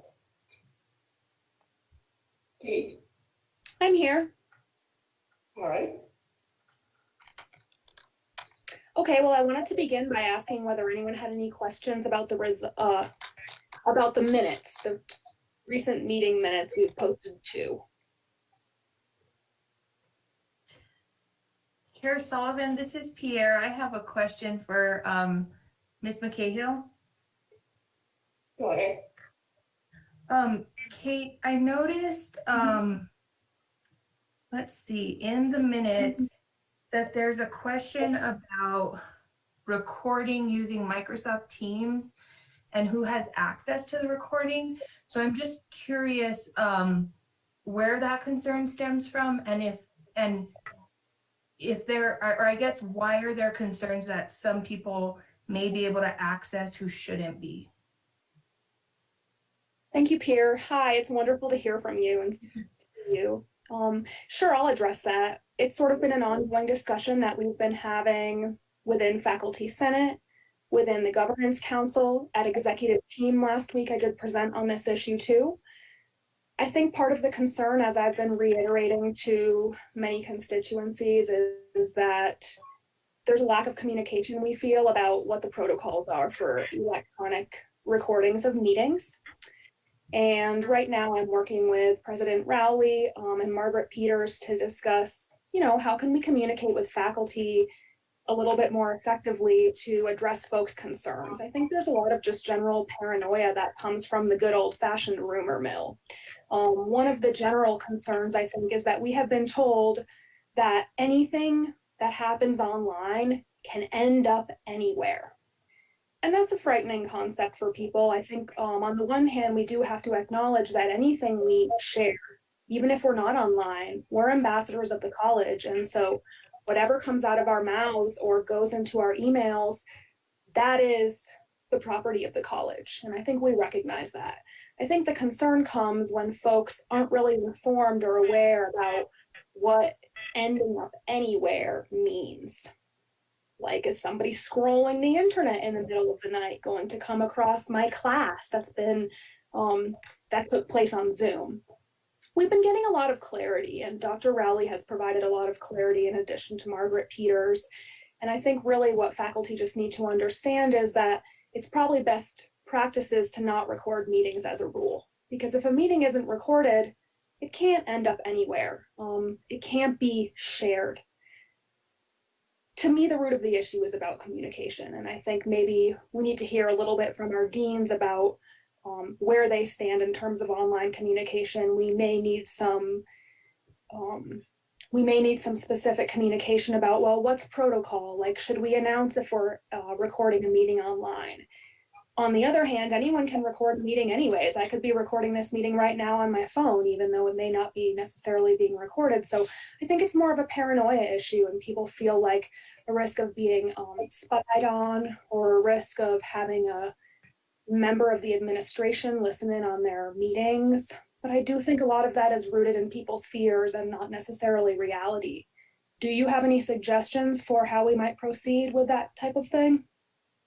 Well, I think that helps, because whenever we say things like it could end up anywhere, right? Like, it's like it goes into this dark hole. And so I thought maybe there was concern about things being manipulated and put on the internet, right? So all of these meetings are recorded and put online, because that's our responsibility to the public and to taxpayers. But I think it sounds like the issue is more internal, and so I'm just trying to understand that better now, having heard you describe that. So I don't know that I understand like being spied on. So if you can explain that a little bit more, that'd be helpful, because I think transparency is so important. And I think if we're afraid to share content in a meeting that is open, right? Faculty Senate meetings are open to members of the community college, and I don't know if they're open to other folks. So I just want to make sure that we continue to maintain that practice of transparency. And if there are issues with that, that we understand why there are concerns around it. Those are terrific questions, and I definitely think that's something that Dr. Rowley has reiterated for us, that Margaret reiterated too. Once again, I think this is about people's own fears that vague terminology might be propagating a little bit. So when we're told, like I said, that anything we say and can and do can be posted online anywhere, that's a vague and dire statement that I think just needs to be clarified a little bit. And as for who is able to attend Faculty Senate meetings, right now our policy is that if teaching is your primary responsibility at Santa Fe Community College, you're welcome at Faculty Senate. It is a forum for faculty, but it's true, our minutes are public, and like I said, anyone can record the meeting. So I really appreciate you bringing this up. I think part of it is just getting information to people so that they feel reassured, and reiterating to folks that, you know, anything you do say is part of what the college has. I think there are sort of, you know, right now I'm speaking on behalf of faculty that I've spoken with, and I'm not necessarily speaking from my own experience, but some faculty have felt, for example, that, you know, meetings that they have amongst themselves shouldn't be accessed by their dean or by their associate dean, because those are meetings that are taking place among faculty members. However, Dr. Rowley and Margaret Peters have assured me that that is actually not taking place, and really it's very rare. Actually, Dr. Rowley assured me that it's pretty unlikely that anyone's going to come and track down your meeting and listen to it. It's, first of all, it's sort of technologically a bit of a hard thing to do, but second of all, that's not the culture that we're trying to promote here. We're not a police state, and we're really trying to ensure academic freedom first and foremost. And our leadership, I feel in my conversations with our leadership, they have reiterated to me that academic freedom is a major priority for us, and we want faculty to feel like they can have those types of conversations without fearing retaliation, I think, is part of the issue. I think this is an ongoing discussion, and I think it's one we need to face whoever we are and wherever we are. Part of the concern also has to do with students and how we manage our classes. And when we are told, well, anything that happens online can end up anywhere, that makes us feel afraid for our students, because that's not an appropriate situation to put our students in. And I think it's also not true. I don't think that can legally happen with our classes. And so classes that we hold, they can't actually end up anywhere. That's against the law. And I think the college knows that. And so once again, I just want to reiterate how important it is that we communicate with each other about this. what the law is, first of all, but what our standards are for each other and how we're going to respect each other and how we're going to respect the things that we do say and hold ourselves responsible for what we share in any type of public forum, whether it's faculty senate, the board meeting, or a departmental meeting with other English faculty members. Thank you. So if I'm understanding, it sounds like there have been conversations that have started with President Rowley and with Ms. Peters to discuss how recordings will be used both from faculty senate, but also from the classroom. Is that correct? That's my understanding, yes. And it's been very productive speaking with them. And I just spoke with Margaret yesterday. We had a wonderful discussion and she agreed to bring this up at Dean's Council as well. So I think it's just something we need to work on, I think, in a collaborative way across the curriculum and in every department. We're learning. It's a totally new world, but at the same time, we have always had the capacity to record each other. And I recorded my lectures in college, and I think this maybe isn't that different of a situation. Thank you. Thank you. Does anyone else have any questions about the minutes before I start my report? Dr. Rowley, did you want to add anything to that discussion? About the recording? I was just going to add for clarification. So, you know, we talked when we were looking at the legal implications here, you know, any meeting that is recorded on any college infrastructure or network or anything like that does belong to the college. And as Board Member Quintana pointed out, yes, these meetings are that we're in right now, these become public record. They are recorded, recording is posted. We all know they're being recorded. There's no issue. If, you know, other meetings, we've always had official minutes, but the meetings have not been recorded. And so you know, my personal preference, and I visited with our attorney about it too, that, you know, if you're concerned, I would not record the meeting. If there's going to be, you know, some kind of conversations that might not go into the minutes. The faculty senate meetings are really not an open meeting, but they have been recorded at one point just because they're on this platform. And then there was some question about somebody wanting access to the meeting. They couldn't get access to the meeting. We don't give access to the meeting unless there was some sort of a compelling interest, and we would probably have to, and we have a policy that regulates those. So one thing I do want to add to this conversation is that Corey Bergen, our CIO, is really also gotten heavily involved in this issue because the policy where if somebody were to think that they needed to access a recording, including me, then I would have to follow the policy and go through Corey to get it. And she would very likely tell me no, unless there was like a safety issue, something like that, and I can't even think of a situation where that would be a likely thing. So we don't listen to them. If we have them, we technically have the capability of listening to them. So it's a matter, I would say, of what you're comfortable with if it's in a meeting like Faculty Senate where the minutes are adequate.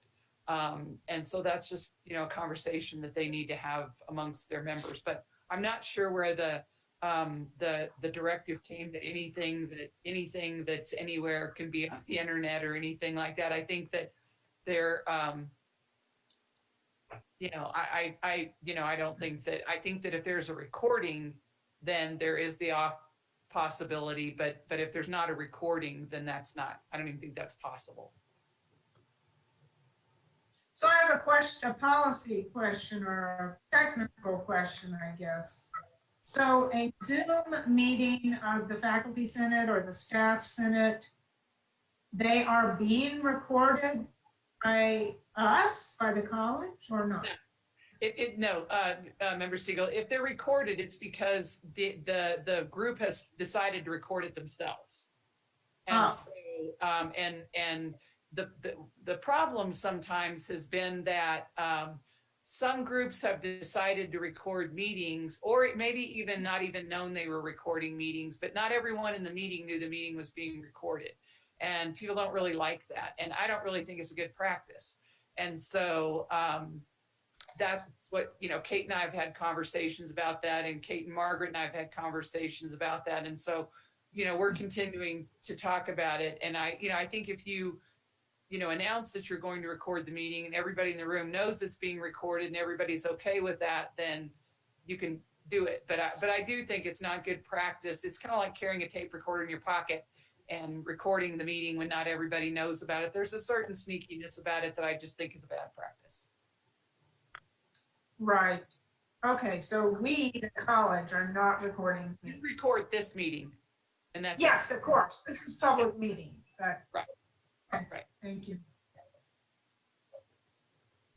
I really appreciate everyone's concern on this very serious issue because there's so many questions about it. And it's so reassuring to hear Dr. Rowley say these things about how, well, it's really hard to get a hold of someone's meeting recording, even if they did record the meeting. There are legal issues and there's a process, and you can't just look it up on your computer or even request OIT to provide it to you.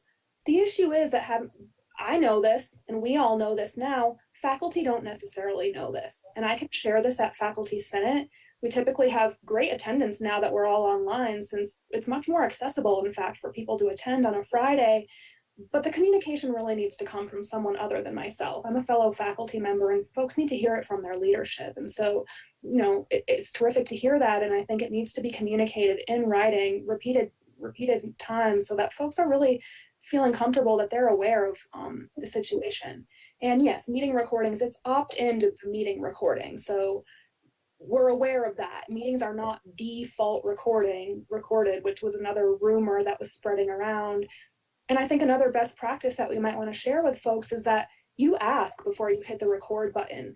It's not always obvious to the person in the meeting that the meeting is being recorded. There's a little icon that shows up, but you can't always tell that that's active. And so I think we really need to also reiterate to folks that if you are recording, you ask.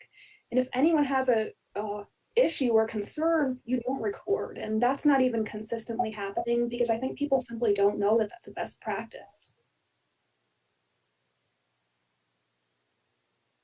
Thanks everyone for taking that seriously. It's really reassuring. Thanks, Kate. Not to pound it to death, but what, getting back to academic freedom issues, what do the faculty feel that this transparency, what types of academic freedom issues would be compromised, let me put it that way, by this kind of transparency? Thank you. I think it's different for every faculty member. I think some faculty members feel this to a greater degree than others. But one major concern I think most of us have is the extent to which recorded classes are shared or not. And there are issues of intellectual property. I mean, these are questions. These are questions that I think the law can answer or communication from our leadership can answer. But people are wondering, for example, well, what if I put a tutorial that I created online? Can that be shared anywhere with anyone? Can that appear anywhere? And I know folks have expressed confusion about, well, where did this come from, this statement that anything you do or say online can appear anywhere? And many faculty have heard that. So I think it's coming through the rumor mill. I think some people are hearing it from their leadership. I think HR could be fostering this type of statement just out of pure protection for people, to warn people that, you really need to be careful with what you do or say. But classes, that's not the same situation for classes. And I think people need to be reassured that, first of all, if you create a tutorial and put it online, that's your intellectual property. That's what our intellectual property policy does say in the college. So folks might need some clarification on that. Corey Bergen was kind enough to provide that to me. But I think also it goes back to issues of, well, what are faculty members allowed to say to each other and feel that they're protected towards? Like, can we feel safe to have a discussion with our fellow faculty members that doesn't go beyond that room? Or do we have to worry that our leadership might be listening in or looking in? And it sounds, no, we don't have to worry about that. It's really hard for anyone to get a hold of any meeting. But once again, these are rumors that are coming to the table, and they take time at Faculty Senate, and folks are concerned, and I think they just want clarity, and I think they want to be reassured that, yes, your work, you're the subject matter experts, and you're the bosses of your work when it comes to what happens in the classroom. And we can't take your intellectual property or a discussion that you have in your classroom and put it out there for anyone to see. That's against the law and it's unethical. Just one other question. At any time during faculty senate meetings are discussions held regarding students? I can't say I understood the question. Would you mind repeating that for me, please? Sure. I was asking, at any time during any of the faculty senate meetings, do discussions evolve concerning specific students? Do we talk about specific students at Faculty Senate? Yes. Oh, no. Okay. So there is no discussion which might be compromising, FERPA policies at faculty senate. Oh, absolutely not. Okay, thank you. Thank you. Any other questions about our riveting minutes? I have a question, and it's, hi Kate, thank you very much.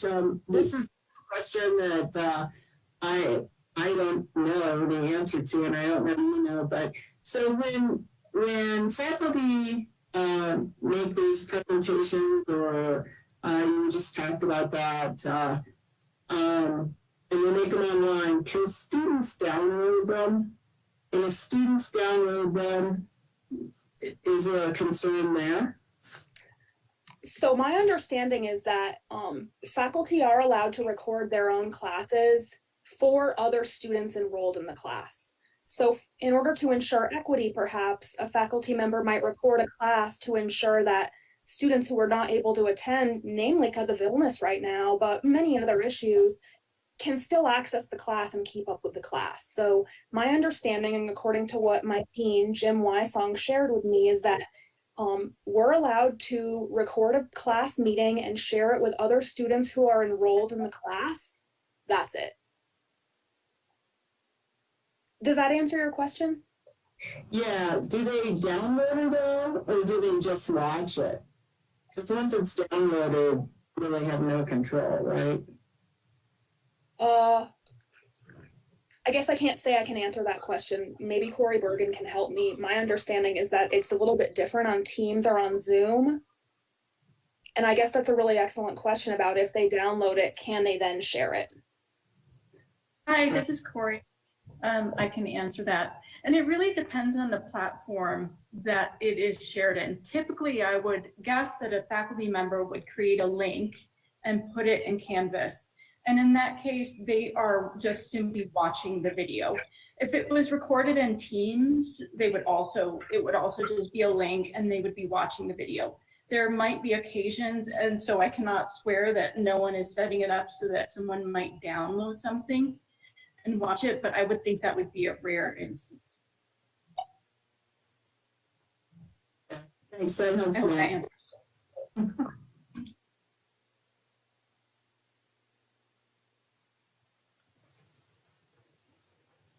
Anything else, Jody?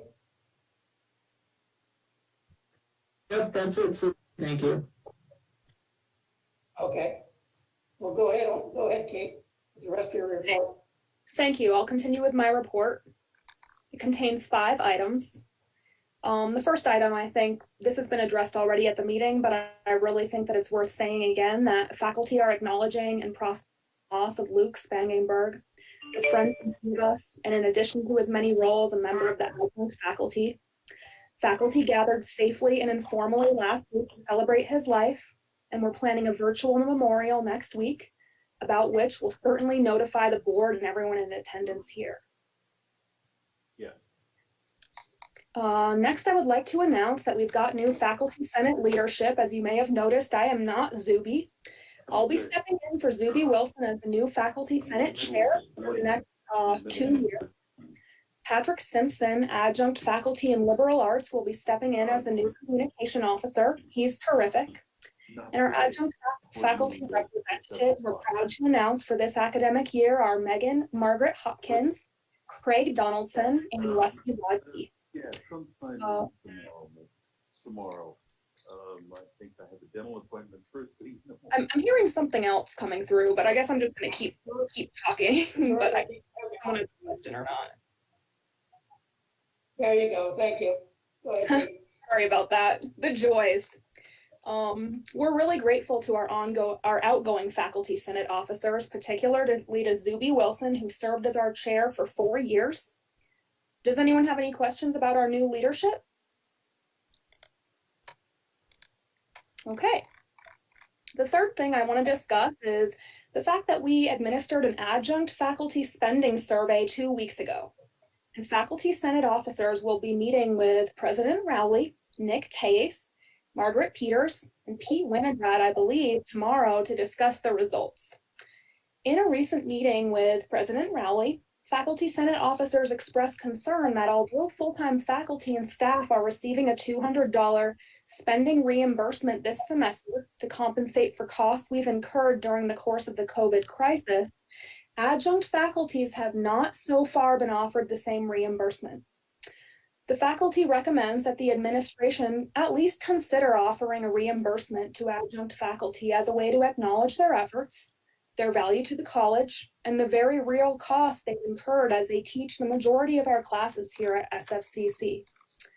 So we did administer a spending survey. We had it on for just 2 days, really short, but we did receive 92 responses from adjunct faculty. And I'll just share some of the notable points with you all so you can get a sense of what our adjunct faculty are spending and investing as they teach our classes. It looks like 69% of adjuncts are paying $50 or more for the monthly internet connection they use for work. 88% are using their cell phones for academic or work-related purposes. 55% say that work-related activities comprise more than 20% of their phone usage. 18% are spending more than $25 a month on office supplies, not including hardware or software. 77% have spent more than $50 on hardware since March, and 30% have spent more than $400. And 85% of adjuncts are using their own printers for work. Does anyone have any questions about the results of the adjunct faculty spending survey or the situation adjuncts are facing now?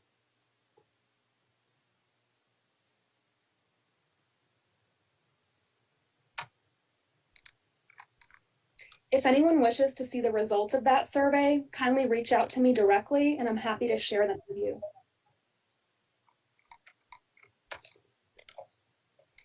Okay, I'll move on to my fourth topic. Sorry, it's hard for me to tell if somebody's what the sounds are. So just shout if I continue to speak. Next, I do wish to update you all on an ongoing discussion we've been having at Faculty Senate about workload equity, which I did sort of touch base with Margaret on yesterday, so she's aware. You should all know, I feel, that some faculty have concerns about workload equity in various contexts around campus. I'm working with Margaret Peters now to address some of these concerns, including on a basic level, ensuring consistent communication from deans across our schools and maintaining consistent expectations dean to dean.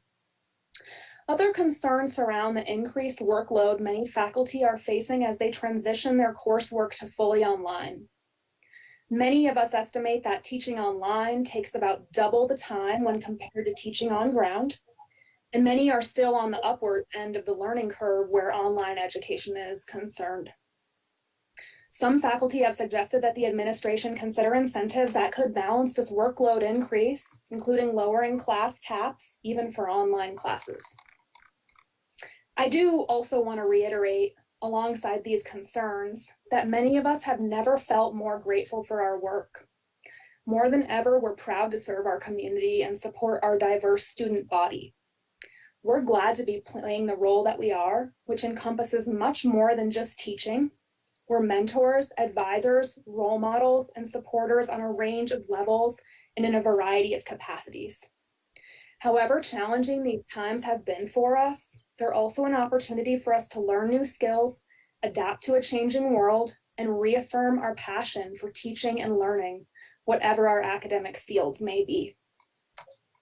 Before I move to my last agenda item, are there any questions on that topic?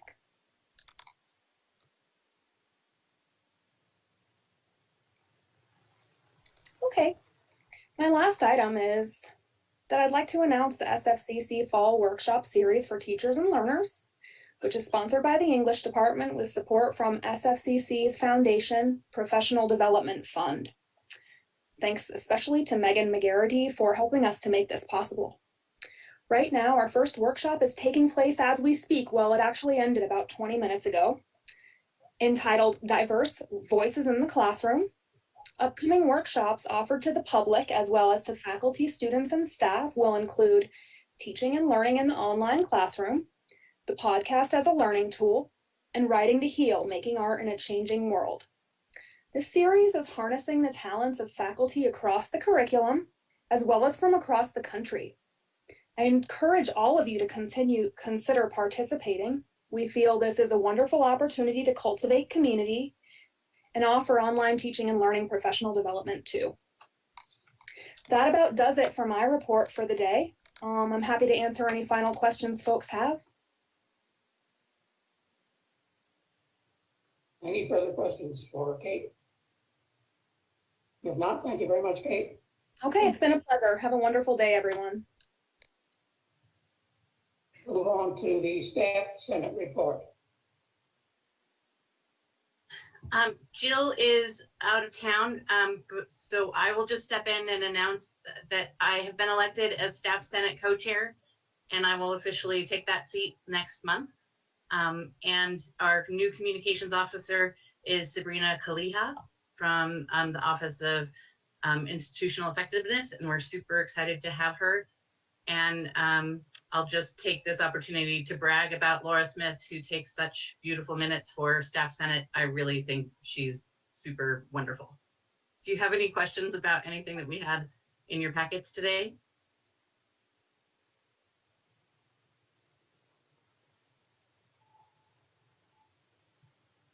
Not hearing anything, Megan.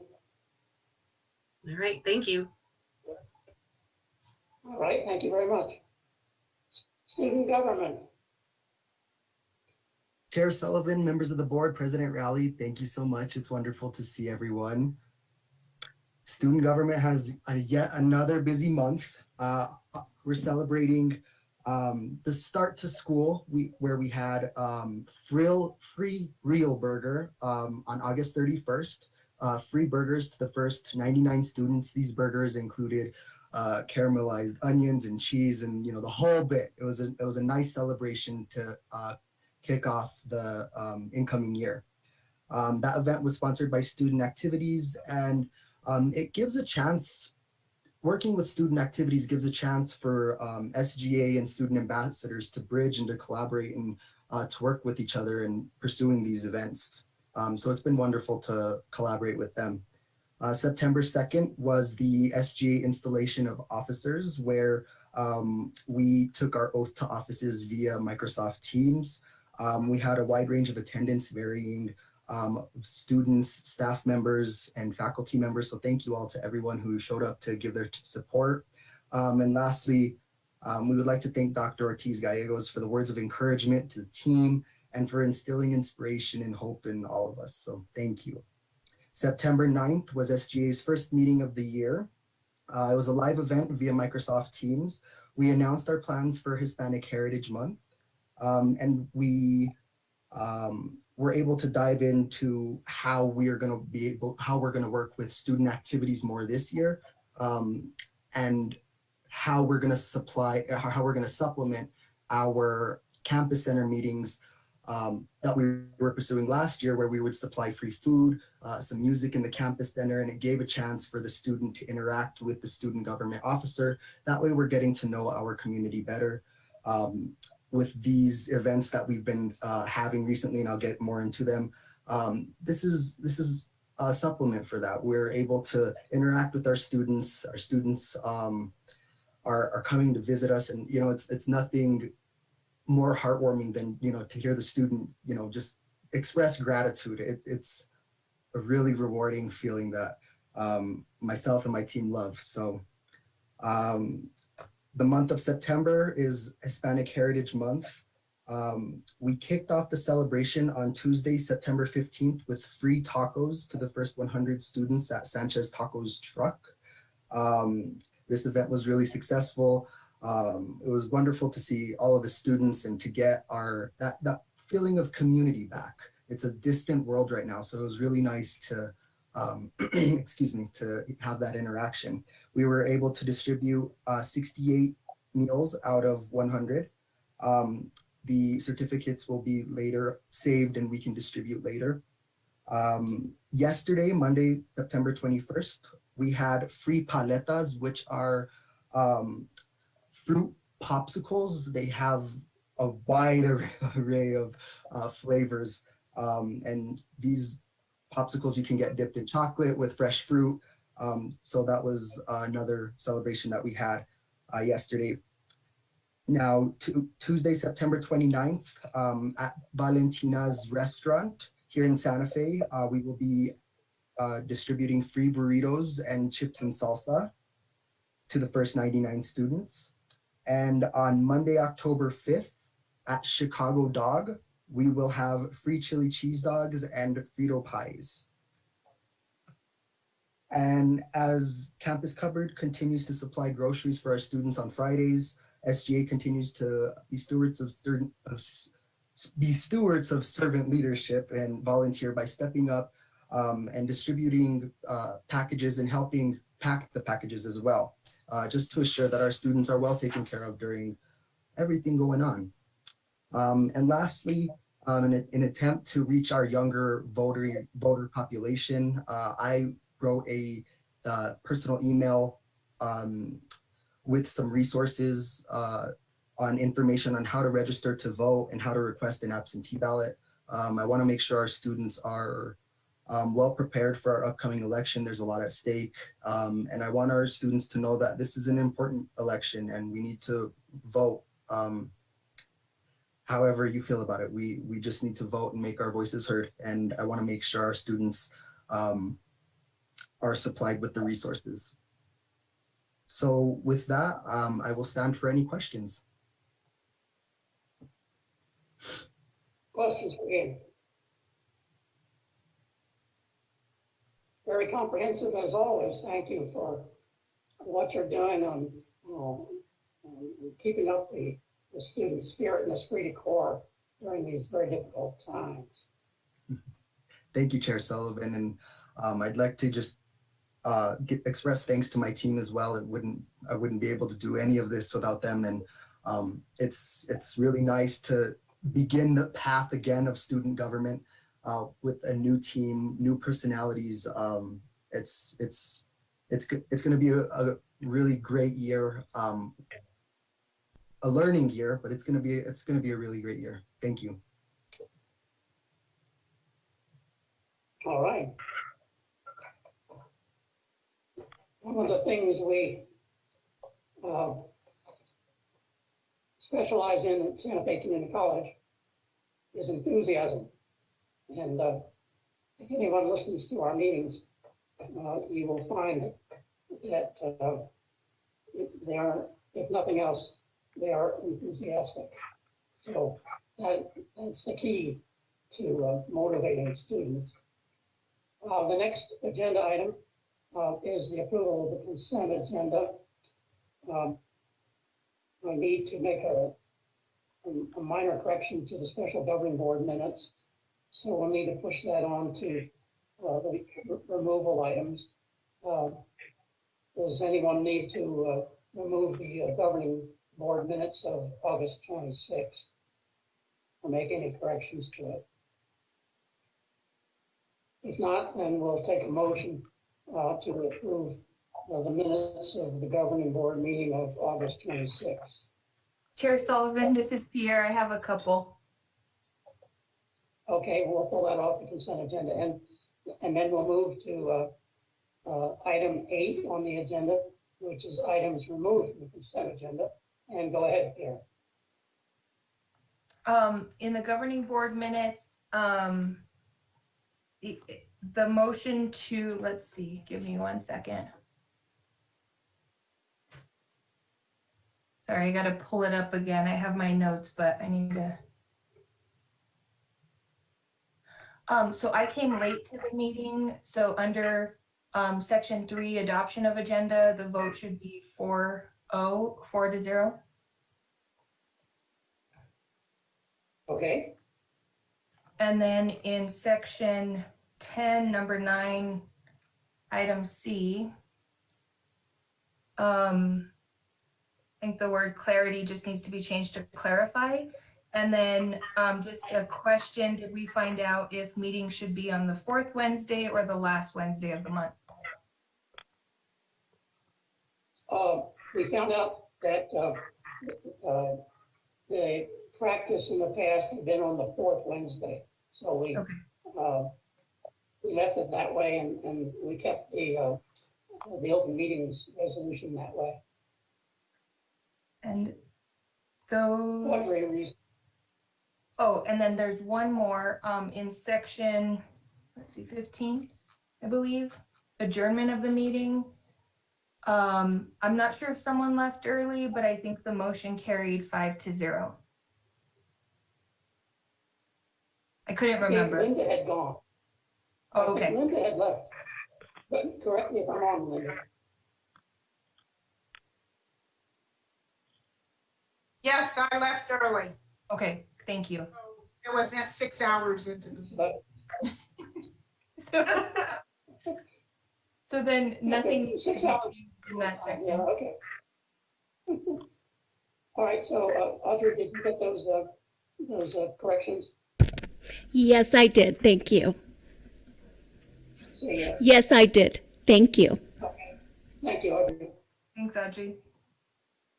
Okay, so do we have a motion then for approval of those minutes of August 26th with the corrections that member Quintana brought forward? So moved. Second. Moved and seconded. All those in favor say aye. Aye. Aye. Aye. Motion carries 5-0. Okay, on the special governing board meeting minutes, I just had one correction where it mentioned the introduction of guests. It says Chair Sullivan, and I was absent that meeting, so it would be Vice Chair Gamble who was conducting the meeting. That's right. Any other corrections on the minutes of September 14 of the special board meeting? Hearing none, I'll take a motion. I so move. Second. Moved by Pierre, seconded by George. All those in favor say aye. Aye. Aye. Motion carries. Next item is matters, policy matters. We have no second or final readings on the agenda today. So that will move us then on to a closed session. We will convene in closed session for the purpose of discussion regarding strategy preliminary to collective bargaining negotiations as provided under NMSA 1978-1015 1H5, and for the purpose of discussion regarding pending or threatened litigation against former and current employees, current students, and current contracting partner as provided under NMSA 1978-1015 1H7. You have the information that you need to log into the special session. We'll take a 10-minute break before we do that. We'll need a roll call vote to close session. Chair Sullivan?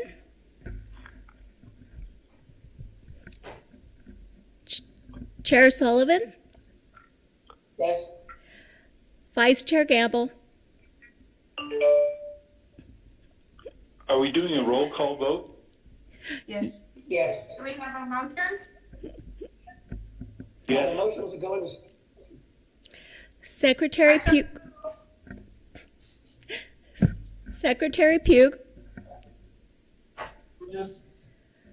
Member Siegel. Yes. Member Quintana. Yes.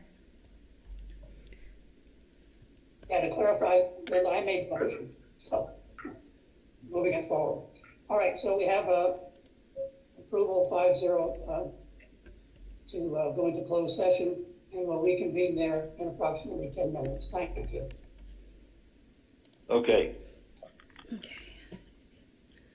Okay.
Hey, George. You're in the wrong, they're in the closed session. You have to do the other link to get to the closed session.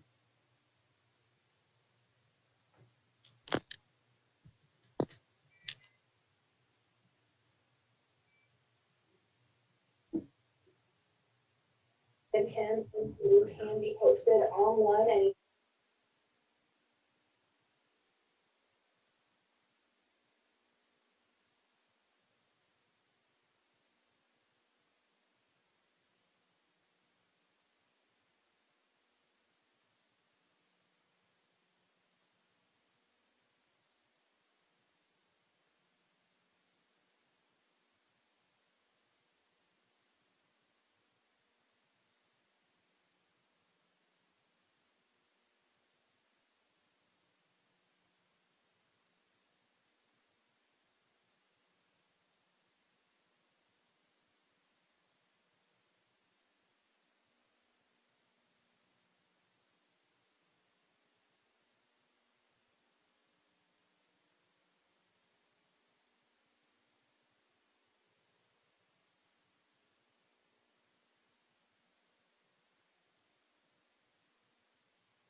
Can you hear me now, Jack? Yeah, you're loud and clear. Good. What did you do?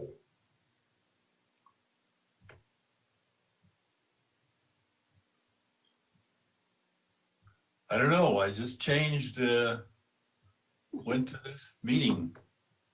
I don't know. No idea. That other format is a little funky sometimes, I've found. That I don't like as much as go to meeting. Okay, we've got Linda, we've got Pierre. We have, Henry? and we have Henry, and we have George, we have me, and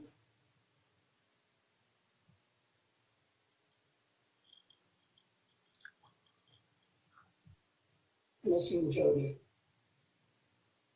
We have Becky. We just need Jody.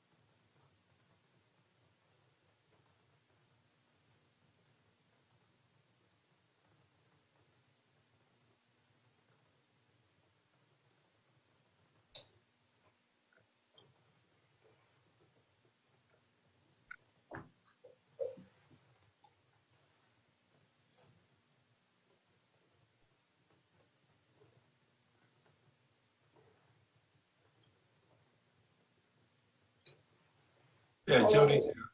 How long is your financial report, Nick?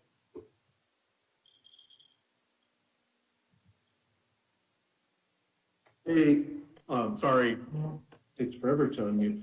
Not very long. Okay. It should go pretty quick. All right. Did Jody get on yet? Hey. Oh, there's Jody. Yeah. Hello, Jody.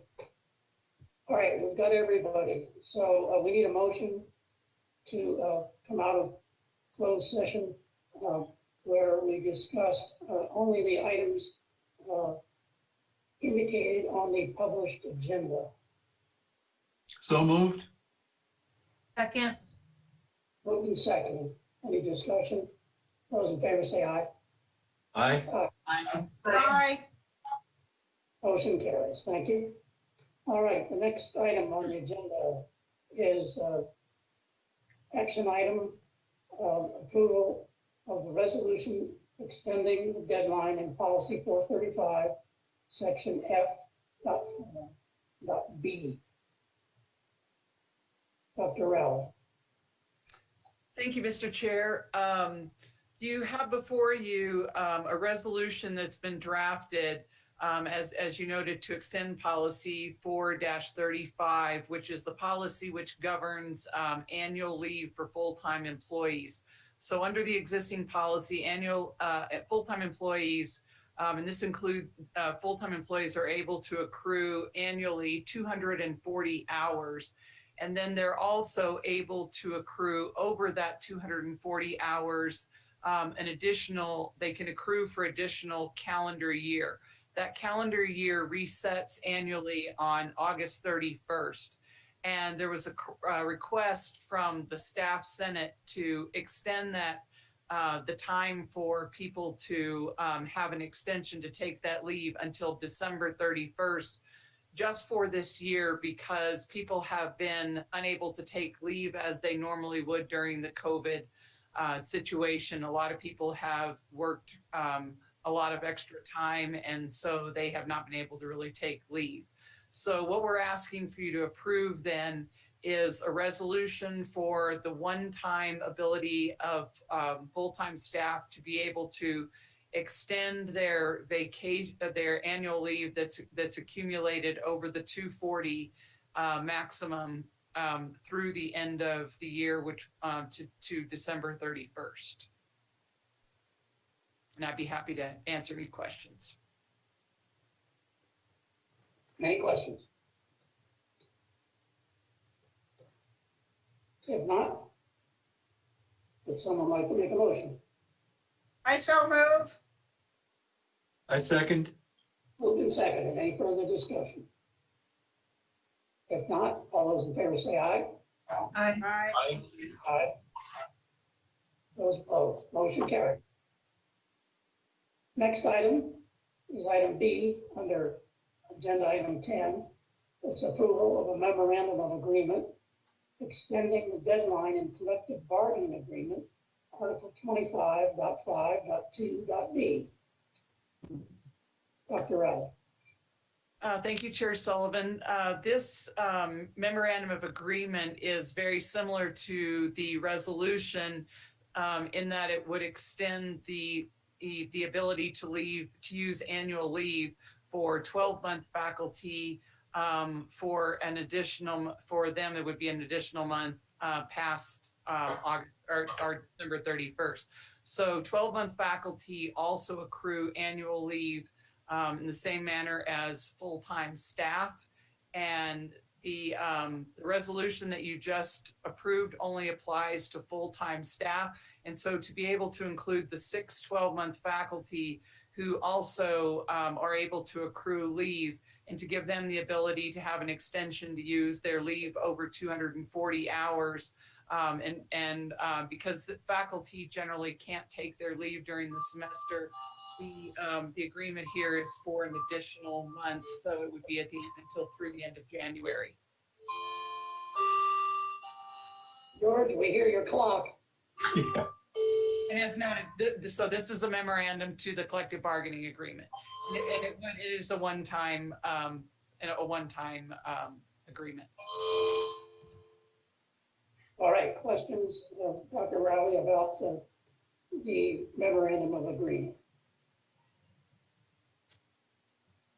Seeing none, is there a motion? So moved. Second. Moved and seconded. Further discussion?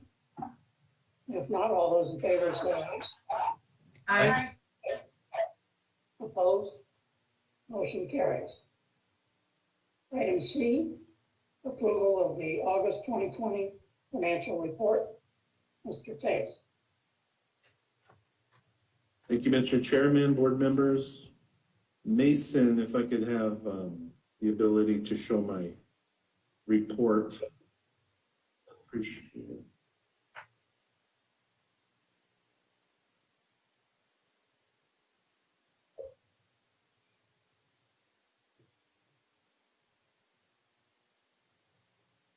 Okay, so Mr. Chair, board members, President Rowley, we have the report for the end of August, at August 31st. We're two months into our fiscal year, so it's early, and we're just beginning to see some trends in terms of budget to actual information. But reading off of the management discussion and analysis,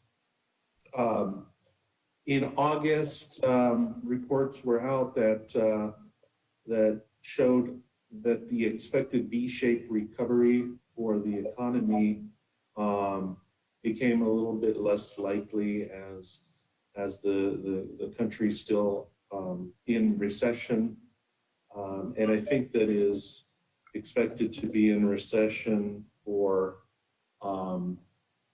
at least the next 12 months or so. There were 1.4 million jobs added in August, and that actually slowed from 1.7 million jobs added in July. And in June, 4.8 million jobs were added. So that trend has kind of slacked off a little bit. At the end of August, the WTI price of oil improved from the record lows in March and reached about $43 a barrel. What I did learn in a recent State Investment Council meeting is that the state has seen that in terms of production on oil, we had around close to 110 oil rigs pre-COVID, and now that number is down and has decreased to operating oil rigs in the area of just a little over 40.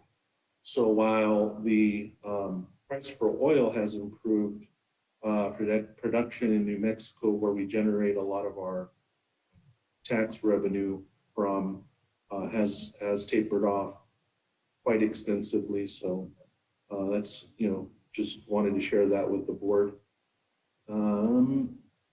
In the US, the unemployment rate decreased from 10.2% to 8.4% from July to August. And at the end of August, about 13.6 million Americans were unemployed. At the time of this report, looking off of the New Mexico Department of Workforce Solutions website, we showed an increase in the New Mexico unemployment rate from 8.3% to 12.7%. And I understand that for more recent information, I think that unemployment rate has increased from 12.7%, but at least in the August report and in the month of August, we saw that unemployment in New Mexico was 12.7%. And that total of unemployed people in New Mexico was about 115,000.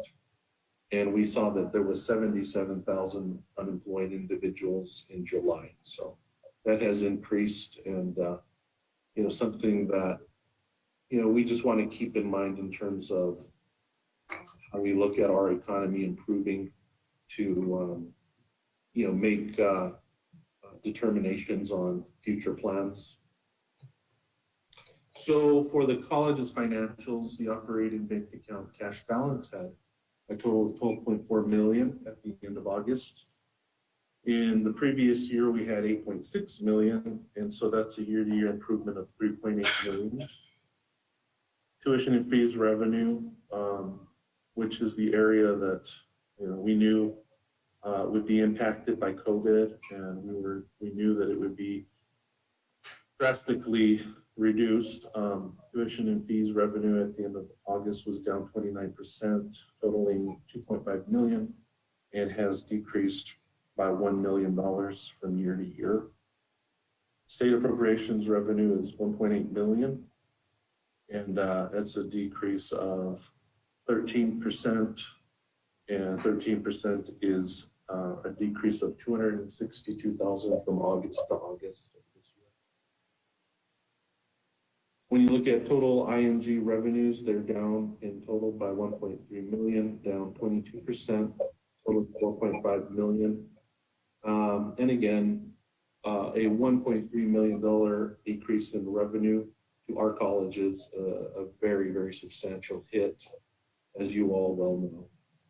The ING expenses were down just slightly by $24,000, which is basically flat, and total to be $1.6 million this year at the end of August. ING compensation is down 35%, or about 1.85 million, totaling 3.5 million when compared to last year. And supplies, expense, equipment, utilities were down in August 613,000. So with that, I just would like to turn to the financial report, where we can look at a little bit more of the detail.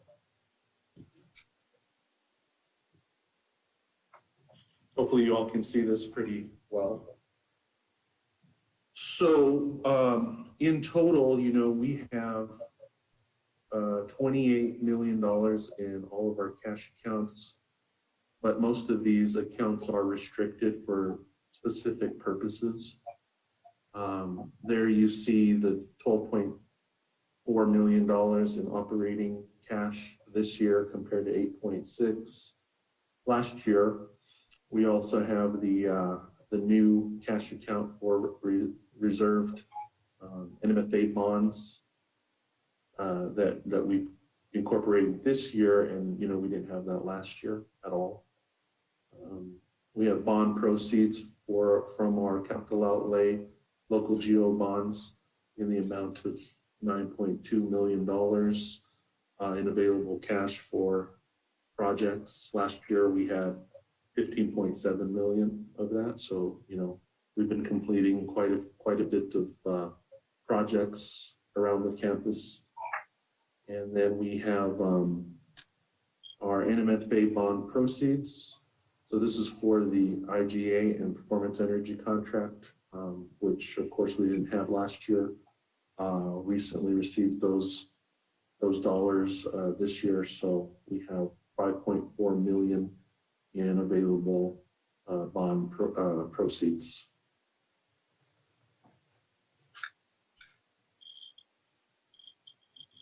Moving on to ING, we're 17% of the way of the fiscal year complete, and so again, we see here that our tuition fees down 29%, as I mentioned, and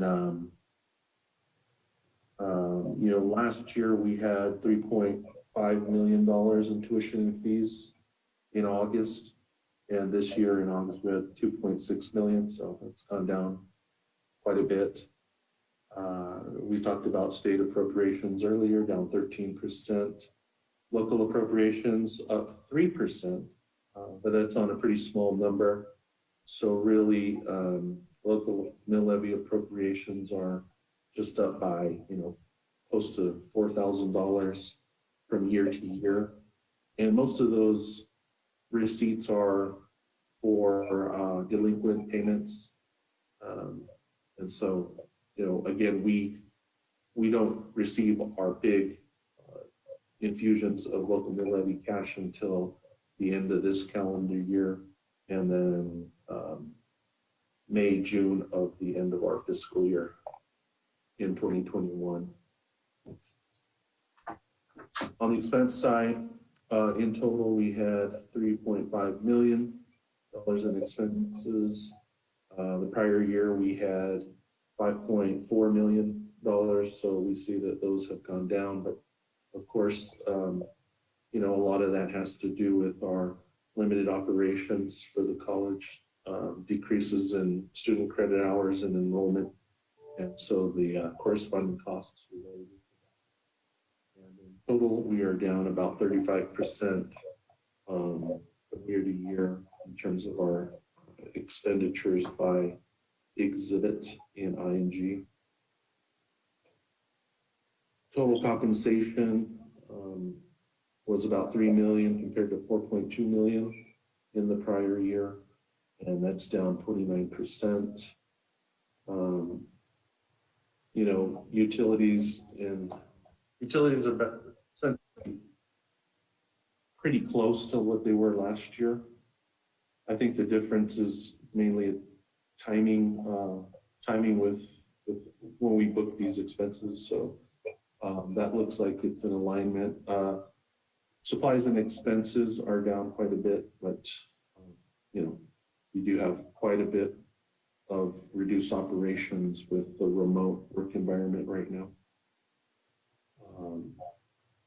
So with that on ING, do you all have any questions?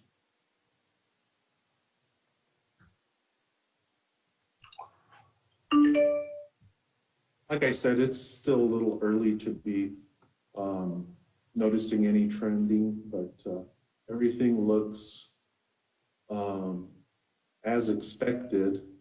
And unfortunately, you know, we are realizing some of the difficulties and the challenges, but at least we were able to anticipate these outcomes, you know, at an earlier time frame. So we wish things were better, but they're actually, you know, kind of playing out as kind of what we had thought would happen.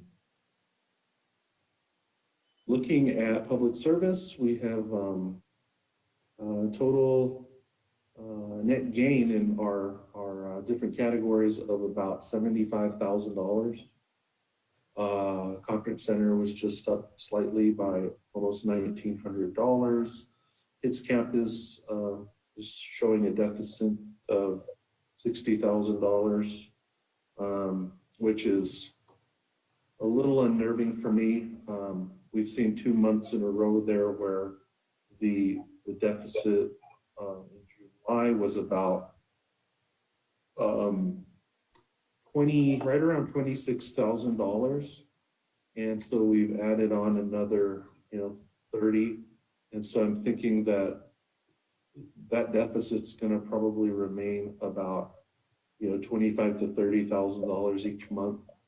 And so, we're gonna have to keep a close eye on that. The HEC, we haven't received all of our payments for our lease agreements, but at the end of August, we showed a deficit there of $5,355. And of course, we have the firstborn funding with an available balance of $138,000. I scroll down a little bit. We have the P&L that the board asked me to keep track of here. And when you incorporate some of these costs, we're looking at a total deficit for the HEC of about $35,000.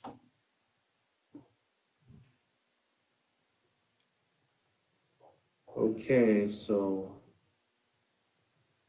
with that, turning to the auxiliary funds, which, we really only have activity now for the bookstore. We did a lot of book sales in August as the semester began. And so what we're seeing is revenues of $191,000, expenses of about $33,000, and net in there of $157,000. So that's fairly good news. However, we were anticipating for this budget year about $1 million in revenue. And it's going to be very unlikely that we're able to hit that revenue amount. And so, the closure or decreased operations of the college has definitely impacted our bookstore operations. And these revenues that are received in August and September have to last for the remainder of the calendar year.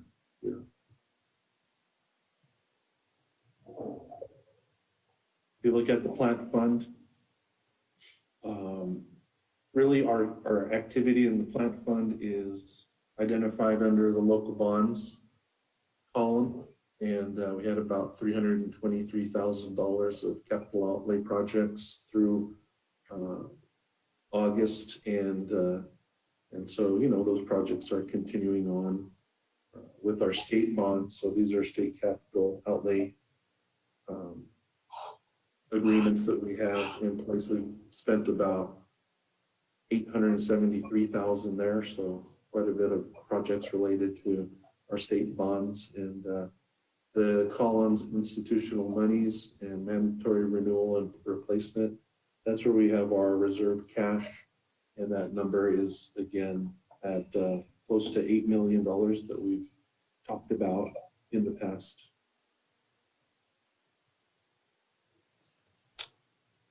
So for our grant accounts receivable, in total, the big story is that our outstanding account receivable are about $1 million.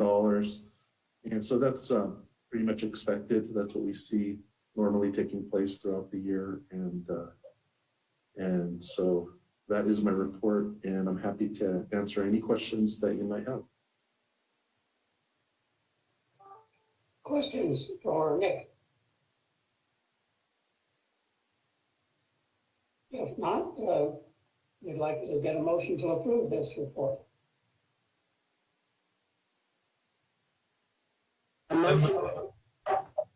Move to approve. That was George. Is there a second? Second.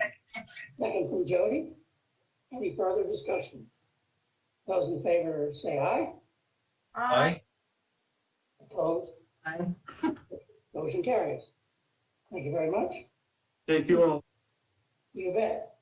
Information items, we don't have any purchases over 100,000 this month to review. So we go to item 12. We have no policy items for board review at this time, which would take us to item 13. Are there any reports that board members would like to bring forward? Discussion or any other business, board business? Hearing none. We're now on item 14. The next board meeting will be October 28th at 1 o'clock. Special meeting is necessary. And with that, we'll entertain a motion for adjournment. So moved. Second. Seconded by Linda, moved by Vice Chair Gamble. All those in favor say aye.